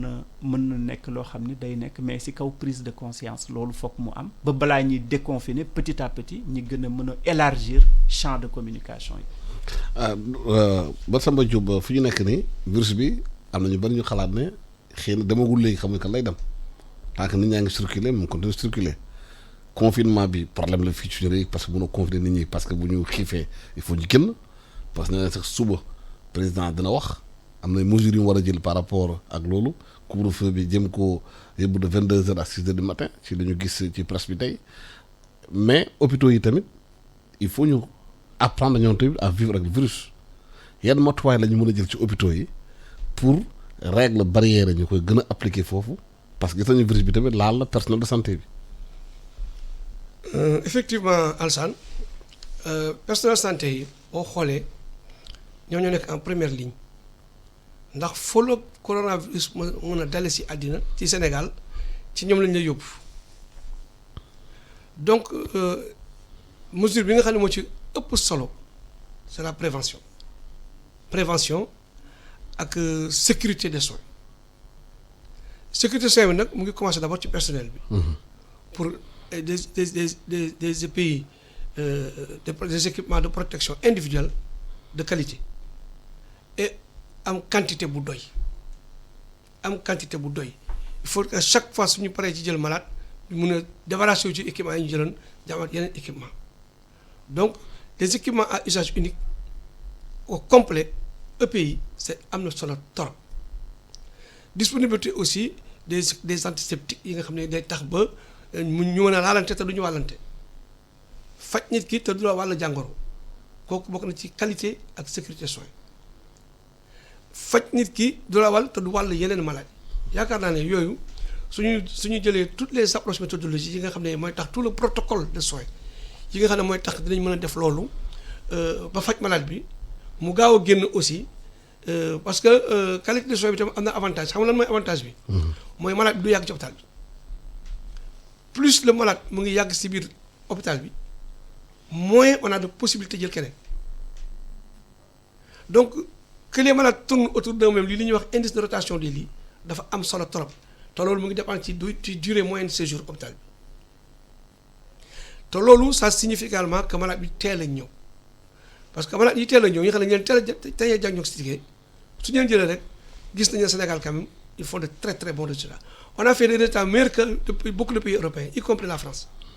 en termes de riposte contre le coronavirus Sénégal def na résultat yu gën dëkk européens yu bëree mais loolu c'est parce que il y a eu des décisions prises très précocement de prévention et également des mesures de prise en charge adéquate loolu moo tax gars yi di mën a guérir rapidement malheureusement le comportement extra-hospitalier le comportement des Sénégalais commun dans ci dëkk bi mooy tax affaire bi di yokku donc loolu tamit impact bu diis bu am solo ci prise en charge coronavirus bi. yaakaar naa daal loolu su fekkee prévention bi c'est bien fait EPI disponible en quantité suffisante ak médicaments yi disponible en quantité suffisante soins yi nekk de qualité yàlla mën nañu dimbali ba ñu juguler ko parce que maladie virale yi li ci ëpp su dee dafa lay dal yow individuellement saa mu dal mbooloo mais virus presque amuloo médicament ni mu ñëwee na toog ba waxtoom jot rek mu demaat tout seul li ñuy gérer rek mooy les manifestations quoi les symptômes muy traitement symptomatique loolu la ñuy fi def mais virus di xëy demal ba am mais en cas d'épidémie comme ça à grande envergure même su demee ci kii day commencer ci kee denc ci kii commencer ci keneen et ça c'est un cercle vicieux qui se fait un cercle qui se mord là que et chaque fois il y a un éternel recommencement c'est ça le problème. mais suba président dina jël kaddu wax askan wi ñu bëri gis nañu coow li commencé da bëri am nañu voix yi levé di naan dañu ubbi mosquée yi maanaam lieu de culture mosquée yi ak église yi am ni xamante ñu ngi xalaat ne xale yi war nañ jëlaat cours le 2 juin ñu xamante dañuy def examen maanaam ñoom dañuy def entrée en sixième ñi di def BFM ñi di def bac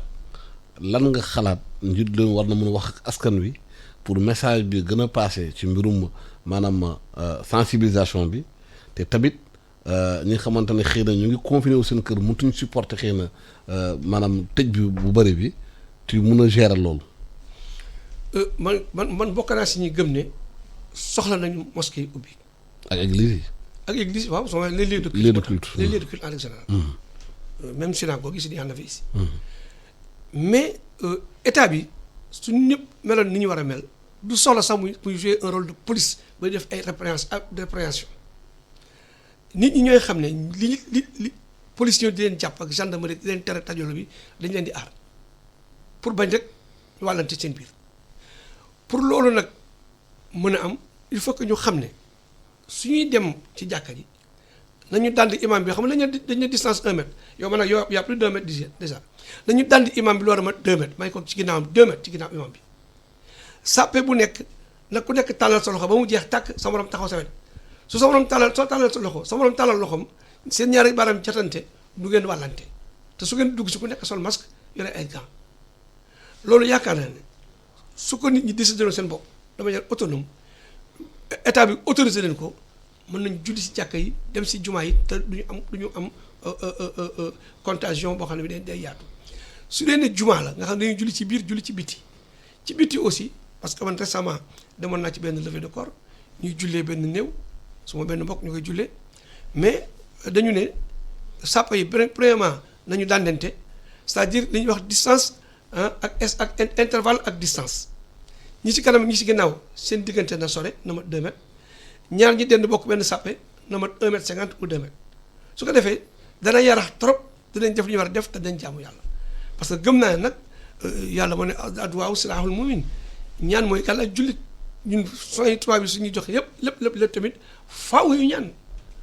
ñaanlu te gëm naa ne mag ñi ñu ngi ñaan kenn ku nekk fa nga nekk ñu ngi ñaan moo xam waa Tivaouane la waa Ndiassane waa Touba waa église ñëpp a ngi ñaan parce que xam nañ ne yàlla rek moo mën. loolu ça c'est la première chose donc suñu fexee ba juguler problème boobu dina am solo trop. Deuxièmement, école le fait que ñu reprendre les classes d'examen am na avantage. Premièrement dina permettre xale yi quand même surtout ceux qui sont dans le privé nga xam ne seen parents dañuy fay que ñu bañ a perdre seen xaalis inutilement ci année bi di recommencer l'année prochaine la même classe. Et ça permettra aussi aux enfants de faire leurs examens muy benn. Deuxième chose deuxième avantage bi su fekkente ne à mon avis parce que moi je suis pas de l'éducation nationale mais je suis parent d'élèves su fekkente ne élèves yi nga xam ne le contingent d'élèves qui sont en classe d'examen c'est des milliers d'enfants c'est des milliers d'enfants yoo xam ne yi ils sont en classe d'examen su ñu paree seen examen ñooñu c'est des effectifs c'est autant d'effectifs en moins pour les prochaines classes qui vont ouvrir à quel moment je ne sais pas. Et à partir de ce moment on pourra trouver il y aura moins d'élèves dans les classes on pourra distancier les élèves qui vont reprendre les cours multiplier peut-être les enseignants et faire en sorte que on pourra sauver l'année scolaire en ayant des classes qui sont très aérées. Les élèves seront un élève par banc ou par table et que avant le mois de octobre ñu épuiser le quantum horaire des lycées, collèges et écoles primaires et peut-être même les examens des universités. Ce qu'on fait au moins on aurait sauvé l'année. Parce que moi, mon problème c'est comment faire pour sauver l'année scolaire. Parce qu'une année blanche, mais ce serait une catastrophe pour tout le monde. Parce que ça veut dire que ça ne bougera pas. Et aussi si on fait passer des examens à élèves admis, ni en admis baccalauréat, alors que l'université n'a pas bougé, ça posera un problème de place. Parce qu'il faut que l'université évacue ceux qui sont en licence et en maîtrise ou en master pour que ceux qui viennent d'avoir le bac puissent rejoindre les amphis de l'année prochaine. Mais s'il y a un embouteillage en aval et qu'en amont ici les gosses poussent derrière, ben ça pose un problème. Massamba Omar Sall suba président war na wax ak sénégalais après depuis bi affaire bi xew ba léegi am na benn semi confinement bi nañu di dund activité économique yi taxaw na am na du ci bëri dafa am gàllankoor suba lan la war a wax sénégalais yi pour que nit ñi mun a reprendre seen activité xëy na économique mosquée yi am na ñu bëri ñuy wax foo ñu ubbiwaat mosquée yi ubbiwaat église yi ñu wan motuwaay la ñu war a jël ci loolu pour ñu bañ indi contamination bi mais surtout que ñu wax déconfinement waaye dafa am ay réew yi xamante ne ci bitim réew bi dañoo déconfiné très rapidement ñu delluwaat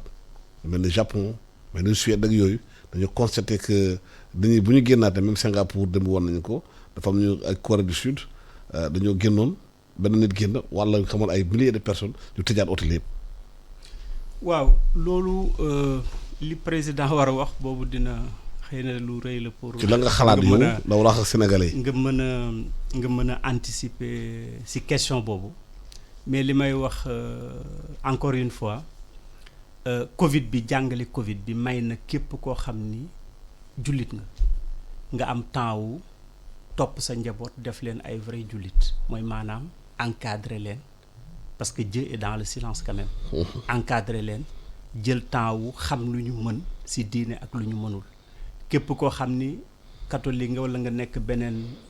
leneen loo gëm je pense que am nga jotu aussi am nga temps wu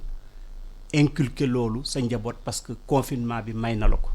jot gi may na la ko couvre-feu bi am na jamono may na la ko parce que ñun ñëpp ñoo ngi doon daw parfois on se pose la question lan lañ doon daw. alors loolu may nañu ko nga jël ci beneen côté confinement man dama koy wax souvent dama ni nit ñi nañu sant quoi ça veut dire confiné wu moo gën nekk hôpital quoi. ça veut dire nga nekk hôpital. feebaroo dara jotu la ñu nekk hôpital kon nan la ñuy def kon loolu aussi dafa am je pense que benn cër boo xam ni conscience profonde la mais nit ñi dañuy war a xalaat yàlla may na la wér yaa ngi sa kër yaa ngi encadrer sa njaboot loolu ñu tudde ko confinement par contre il y a plus de valeur ajoutée ci biir kër gi ça veut dire sa njëriñ ci biir kër gi gën na yokk ginnaaw bu fekkee ni kër yi jigéen ñi rek lañ ko bàyyee woon kon am nañu temps wu dellu ci waat ci loolu ñaareel loolu bu fekkee ne prise de conscience bi am na. waaw parce que am na ñoo xam ne dañu confiné wu ci kër gi waaye duñ fa def dara. waaw loolu jaaduwul loolu. moo loolu aussi problème la taxul ñuy wax. beneen bi mooy li président war a wax ci loolu moi je pense que président buy wax aussi comme nii nga xam ne jëlee woon nañ ko ñoom responsabilité ñu koy saluer mu jël responsabilité très tôt pour xeex ak Covid bi loolu dañuy saluer parce que Sénégal dafa teel a jël ay responsabilités. ci xeex bi kon ni ñu nangu grappe de responsabilité yooyu ñu continuer di ko doxal parce que tey da ngay déglu sa njiit da ngay déglu lu médecin yi wax parce que imam bu fi médecin tëral di la opérer mais kenn du wax dara doo wax dara kenn du kaas beneen nga nekk pasteur wala nga nekk koo mën nekk bu la médecin tëralee di la opérer kenn du wax dara médecin bi la ñuy déglu moom mooy jël moom le dernier mot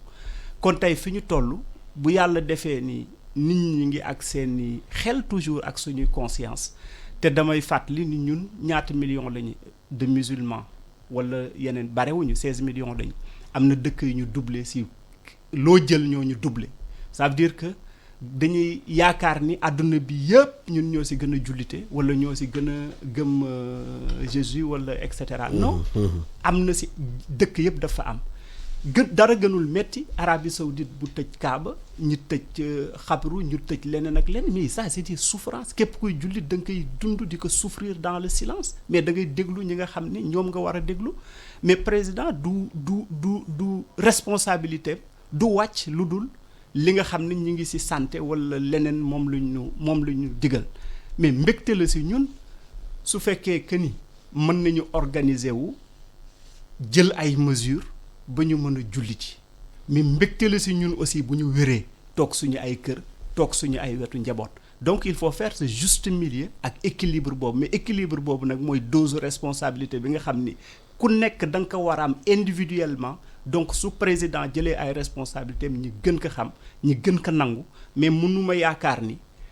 dina def wala dina jël loo xam ni day lor askan bi wala loo xam ni aussi bon lu mu metti c'est vrai comme li ma la wax yàggul ci début waxtaan bi mu doon waxtaan nit ñaa ngi nekk dans des situations confinées wu liggéeyu ñu defuñu leneen c'est vrai ñi ngi jël ay mesures pour accompagner nit ñi mais ñun damay wax souvent que ni ce problème n'est pas un problème personnel c'est un problème d'agenda national ñëpp ngay waxal boo jëlee wàllu culture cinéma ñun am nañu chance su jàkkaarloo ak ministre bi nekk Dakar mais duñu Sénégal ñun ñooy kan on a la chance d'être à côté de lui en face de lui mais représenté wuñu Sénégal lépp kon problème agenda national la problème mu territorialisation la donc loolu yëpp fokk nit ñi nangu ko décision yi aussi noonu lay demee kenn ku nekk tey nit waroon nañu jël sa quartier et puis li may fàttali xëy na sax jàkk yi am na jàkk yi neex a organiser parce que ginnaaw bi si jumaa ñetti sàppe moo fa am na yoo xam ne neex na organiser am na yoo xam ne xëy na du neex a organiser mais nag nañu ko def rek tey nit imam mën nañu woon jël ni sa jàkk dañ koy déconfiner nga gis que ni sa jàkk dafa bari nit nga jël sa responsabilité ak waa quartier bi ñaan ni nañ ñu may ba jëmmi jamono parce que gëw ma ni aussi mën nga ni ñii doon dugg ñii du ngeen dugg julli je ne crois pas loolu aussi dañ koy fàtte parce que y a la gestion des mosquées est-ce que tey volontaires yi ñu jël yi dañ leen di yóbbu positionner leen placer leen ci jàkk yi loolu aussi c'est à voir ndax dañ leen di yóbbu ci église yi ndax dañ leen di yóbbu feneen ak feneen mais li may wax ni une fois que ñu libérer loolu c'est la porte ouverte aussi à d'autres ak yenn ñi nga xam ni prise de conscience bi ñu war a am ba léegi amuñu ko par rapport ak feebar bi dañuy continuer di ko def man fi may dem léegi ni plage bi boo ko rombee ba mosuma gis plage bi wàññeeku ak ay nit les gens sont là-bas seen dund la bokk seen culture la bokk te li may wax mooy culture lu nit nàmp la dafa neexul dagg sànni dafa doy waar mais ni ñu dafa ñuy may mais mën nañu buñ ko xoolee li ci positif war nañu may ak suñu ay valeur ñu am valeur bokk na ci capacité d'écoute bokk na ci nangu dogal parce que nit aussi day nangu dogal day nangu am kilifteef te li ma lay wax ni man je n'ai pas vu un pays émergent bu nga xam ni amul yenn prise de responsabilité ak yenn prise de décision yi gisuma ko tey quel est le modèle qui fonctionne le mieux c'est le modèle asiatique lan la discipline la mais pourquoi ñun mënuñu am discipline boobu lu tax mënuñu ko am mais discipline mu ngi nekk ci dégg xam nga am na lu gën a metti mais doomu aadama nag ay mbiram moo demee noonu ndax même woote sama borom du ñëpp koy wuyu du ñëpp koy jëfe colonel ga armée oui ñu bëri xalaat nañu xëy na ci réew mi bu ñu dugaloon xale yi armée maanaam recrutement forcé xam nu ñu koy wooyee ou bien xale bu nekk ba amee âge de recrutement ñu recruter ko service militaire obligatoire xëy na jéegital lu ñu amee duñ ko am ci réew mi xale yi xamante demuñu école ñu wutal leen aussi naka lañu mën a former pour ñu mën a xam ne parce que réew yu bëri discipline bi tamit dafay jaar ci loolu France boo fa demee am na service militaire c'est obligatoire. c'est fini y en a plus bi amoon na mais suñu réew yi parce que tollooguñu fet na est-ce que loolu bokk ci di xamante day yokk civisme xale yi. oui li nga wax dëgg la mais c'est parce que militaires yi c'est des éducateurs et ils parviennent à éduquer leurs soldats de sorte que même si tu les amènes vers la mort ils acceptent d'y aller en sachant qu'ils ont beaucoup de risques de ne pas revenir mais ils vont y aller parce que c'est une question de concept. On leur fait croire à des valeurs, on leur inculque des valeurs. Autant les instructeurs militaires parviennent à former les soldats dans ce sens, sur la discipline, autant ici, dans les curricula de formation, avant à l'école primaire, il y avait des cours de morale, des éducations sociétales. Le premier éducateur avant l'armée, c'est l'école. Et même avant l'école, c'est les parents. Je reviens toujours aux parents. Ça, c'est la première chose. La deuxième chose, il y a quelqu'un qui disait que les hommes changeraient de comportement s'ils se sentaient vulnérables. Autrement dit, vulnérable, madame, nit ki su fekkente ne soppiwoo sa doxin dina am loolu mën a dal li lay dal nag ñaari fi lay doon. bu tiitee mën a soppi doxin. waaw bu maanaam du question tiit. xam nga mën nañu tiital nga tiit loo xam loolu tiital mais nga xam li nga xam ne ni mën na la dal ci lii mën nga ci faatu wala mën nga ci ñàkk sa doom wala ñàkk ses parents ba mu leer na li mu naam dootoo ko defati. y a beaucoup de maladies yoo xam ne amatul léegi parce que c'est la prévention l'éducation comportementale la communication sociale ba gars yi ba changer loolu. mais colonel am na ñu xalaat ne ci camp militaire yi par exemple fépp ci réew mi am na camp militaire. ba ci département yi xëy na am na camp militaire dañuy xalaat ne xëy na vacances yi bu amee au lieu xale nag ci bedd mi di jouer guddeeg bëccëg armée mun na jël en charge xëy na xale yi ci 3 mois de vacances yi ci ay camp genre camp d'éducation di waxtaan ak ñoom di leen xamal civisme xam la mooy drapeau national que même ministère de la jeunesse xaalis boobu ñu jël de vacances citoyennes mun nañu financer loolu ci camp militaire yi xale ñu jàngal lan mooy drapeau national lan mooy boobu traversé tali naka nga koy traversé ñu jàng loolu ba nga xamante ne bu ñu génnee xëy na dina indi benn discipline ci réew mi tuuti. mais Alassane Samba Sénégal am na service civique national am na service civique national mais est-ce que école yi ba léegi ñu ngi am éducation civique dans les programmes est-ce que mu ngi am éducation civique ça c'est la première chose. La deuxième chose il faut que nous ayons la culture de la sanction. xam nga sànq dama ne les hommes changent de comportement s'ils se sentent vulnérables vulnérabilité bu njëkk bi mooy que tu es qu'il y a un fort taux de risque que nga feebar wala nga dee parce que loolu nit dafa ragal dee Sénégal dañu ragal dee nga xam ne mën nga dee. deuxième bi mooy mën nañ la duma wala ñu tëj la kaso mën nañ la duma wala ñu tëj la kaso mais bu njëkk ba temps tubaab bi dañu daan duma waate bu baax a baax te kenn du wax léegi nag bon loolu dañ na parce que y a beaucoup d'avancées les associations des droits de l'homme les partis et cetera mais il y a des sanctions d'autres sanctions tubaab bi par exemple suñ la confiné nga génn dañuy sanctionné duñ la dóor duñ la yóbbu kaso mais da nga fay xaalis bu bari par la force. fii boo fa jàppoon kenn bëgg ko sanctionner pécuniairement sax wala nga bëgg ko yóbbu à la gendarmerie ñu téye ko tu reçois des appels incroyables pour des interventions il faut que ñu dem ba arrêter intervention ba nga xam ne kii bu ñu la jàppee dañ la yar moo fi amatul yar boobu nga xam ne yaa ngi koy gisee armée wala ci daara xale yu daara yi seen bàyyi sax bu ñëwee seet si leen suñu waxee ñoom duñu leen xool. te bu sëriñ ñu fa tasoo bu dee bàyyi baa ngi taxaw sax day dellu dem mott jëlaat àlluwaam def ko ci les gosses de la rue ici wala dans la banlieue boo ko bëggoon sanctionné sax gars yi commencé di le filmer pour dugal ko dans le net weer la daal ko interpréter neneen il faut qu'on ait la culture de la sanction il faut que aussi qu'on puisse ñu mën a ñun am un comportement citoyen sans avoir besoin d'un gendarme ou d'un policier maanaam waruñu ñu surveiller wala ñu garder ñu pour que ñu war def li ñu war a def dañu war a def normalement parce que c'est dafa nekk suñu culture. mais loolu yaa ngi doon wax sànq dafa war a joxe ci parents yi. parents yi ñoo war a éduquer xale yi mais réew mu fekk les parents seen bopp ils sont pas éduqués naka la ñuy éduquer xale yi. non parce que mu ngi commencé ci ñu parents yooyu ba ñu nekkee gudde seen propre parents dañu leen jarul. lu musiba nar parce que non xam nga lu waral loolu yëpp. Sénégal xam nga démocratie ci toile lañu ko jëlee. suñu réew amoon na genre démocratie parce que daan nañu am ay penc ci tànn mais amoon na aussi hiérarchie yar teggin bu njëkk ba boo gisee doomu jàmbur si mbedd yi mu def lu jaadul am nga droit corriger ko te boo ko defee papa ji moo njëkk dal sa ko yóbbu la police donc éducation collective boobu comportement tout à l'heure il l'a dit dans les pays asiatiques on n'a pas besoin de gendarmes pour être discipliné il y a beaucoup de pays européens occidentaux en règle générale doo gis nit mu dox la jël mbuusu kenn ca sànni si mbedd mi doo gis ku jonkoon si àll ba taxaw si mbedd mi di saw baal ngeen baal ma ci terme bi loolu waru on n'a pas besoin de sanction tant qu'il y a la culture de la sanction ou la peur du policier et du gendarme xamal na ñun on a raté nos objectifs parce que même dans la rue da ngay gis balaa nit ki takk ceinture gis alkaati xëcc ceinture da koy téye sax du ko sax roof da koy téye ba romb alkaati bàyyi waat wala ngay daw en excès de vitesse là où la vitesse est réglementée pas Abdoulaye Wade mës na ko wax mu ne ba ñu bés bi ñu yeggee à minuit yor ci tali bi le feu est rouge nga taxaw te wóor na ne kenn ñëwul à droite ni à gauche on a peut-être atteint nos objectifs. loolu lan la ci justement cinéma mën a jouer ci conscientisation boobu pour discipline pour respecter règles yi te tamit dañuy wax tamit am importance ñi jiite ñoo war a bon exemple aussi.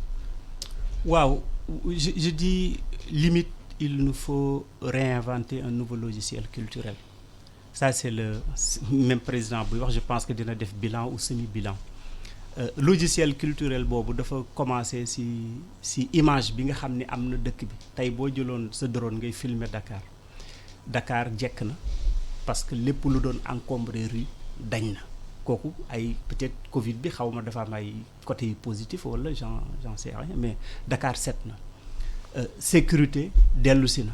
kenn agresseetul kenn accident mortel yi doon am presque di rey lu mat fukki nit par bis amatul. parce que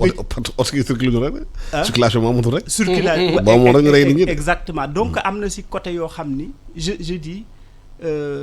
à toute chose peut-être malheureux bon am na côté yoo xam ni defar nañu lépp nag dafa tënku si image yu dëkk parce que li nga xam ni tey moo jekk yi nga xam ni dañ ko tiré si méfait Covid bi mu jekk mooy set gi ñu set ñi war a góorgóorlu gën a góorgóorlu aussi xam ni am nañu déficit de valeur civique loolu moom dafa nekk loo xam ni dafa am dañuy constater aussi que am nañu déficitu éducation mais loolu yëpp dafa dellu si waat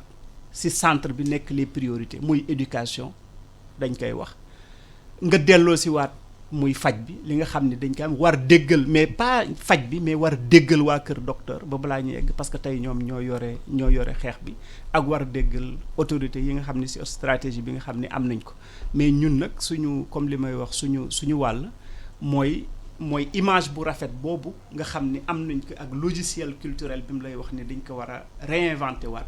amaat ci beneen côté écosystème boo xam ni danañu mën a gën a approprier wu image positive yooyu pour mën ko bokk ak l'universel bokk ko ak àdduna bi yépp muy cinéma vecteur la boo xam ni day éduquer vecteur la boo xam ni day partager vecteur la boo xam ni day dundal day soulager mu nekk loo xam ni day façonner l'imaginaire parce que le Sénégalais devrait sortir quand même de cette épreuve mais très fort très positif ak image boo xam ni c'est implacable loolu daal mooy est-ce que liggéey boobu yaakaar nga ne commencé nañ ko def est-ce que yaakaar daañ ko def parce que aussi problème bi mooy suñu réew yi dañoo bëri constat dafa diagnostic waaye action bi buñ ko war a def ba dañ ko war a jëf dañ ko jëfee waaw mais moom la ñu demandé ñun parce que boo déggee ñu ni suñu secteur dafa am choc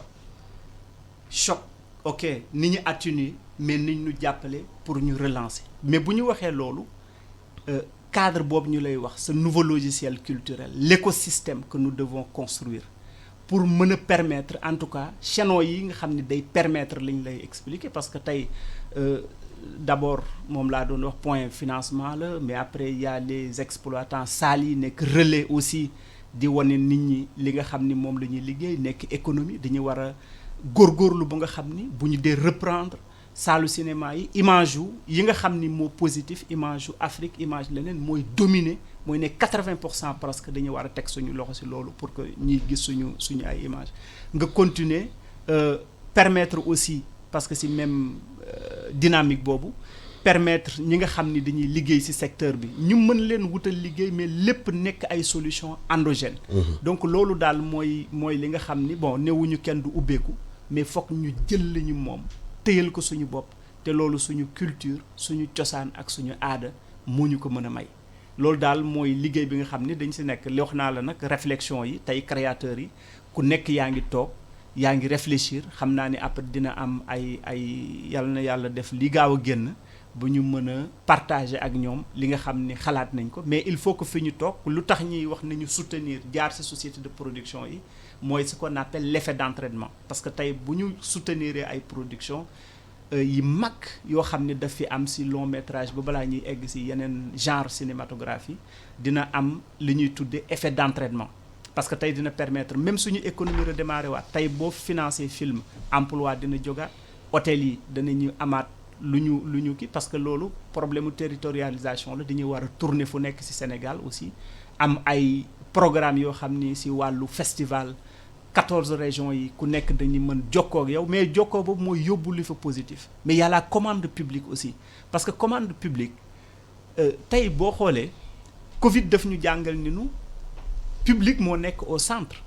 ana clinique privée yi ana leneen ak leneen dem nañu ba tey boo doon milliardaire nga feebar yàlla na ma yàlla baal sa xaalis kenn du ko laal pour faj la argent public bi la ñuy jël pour faj la kooku am na yeneen jàngat yoo xam ni mi ngi nekk ci biir te loolu war nañu mën a xam daal ni doxalin bu bees war nañu mën a am logiciel culturel bu bees te loolu wala ñu corriger en tout cas pour mën a gën a doxal suñu dëkk gën a bëgg suñu bopp gën a bëgg suñu ay image gën a fonk suñu bopp loolu mooy li ma siy wax. voilà jërëjëf le temps que nous est imparti professeur très rapidement. waaw il reste peut-être quelques minutes une seconde rek parce que su ma sañoon du ma dem. te rendre ma un vibrant hommage. au professeur Seydi et à toute son équipe. mais à travers lui aussi à tous les médecins infirmiers hygiénistes les agents d'hygiène tous les personnes qui se sont investis et qui prennent d'énormes risques professionnels pour prendre en charge le coronavirus et sauver les Sénégalais. Remercier aussi le ministère de la Santé dans son action de communication, mais dans son action également de prévention et de prévision des moyens pour la prise en charge du coronavirus. La directrice générale de la Santé, Mme Khémesse Ngom, que je connais bien, le DC, le Dr Aloïse, et le Dr Ousmane Gueye de SUNEPS, je tenais vraiment à leur rendre un vibrant hommage. Nous avons fini de texte en tant que faux, malgré tout ce que les gens disent. Ils font un excellent boulot. waaw jërëjëf yaakaar naa ne aussi il faudrait après ñu def bilan d'étape xool koppar ñu génnee fi ñu ko dugal est-ce que egg na foofu est-ce que ñi nga xamante ne xaalis bi réew mi bu ñu koy def ci public bi est-ce que egg na fu mu war a egg def bilan bi mi-parcours sur le plan sanitaire sur le plan des infrastructures sur le plan yëpp ñu def bilan d'étape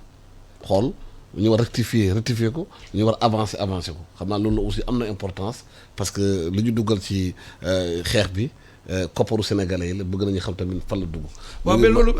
Alassane. waaw dama bëgg ñu xam ne. am na importance kenn ku nekk ak sa liggéey. waaw su loolu. dans ce pays. tout le monde veut être contrôleur gestionnaire directeur et cetera. il y a des corps de contrôle qui sont payés pour faire ce travail là. on n'a qu'à leur faire confiance ñu def seen liggéey ñoom tamit. waaw loolu la ñuy xaar def bilan bi. voilà mu ngoog mais ça c'est un travail yoo xam ne dañu ko def dara naturellement. voilà ñu ngi gërëm sama technicien nekkoon na man suba ba léegi liggéey ak man ci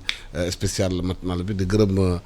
Omar Sall président Cinecap liggéey mbirum cinéma di waxtaan mbirum culture bi lan la ci amee solo ci loolu parce que yaakaar nañu bu ñu génnee ci Covid bi war nañu mën a produire suñu propre image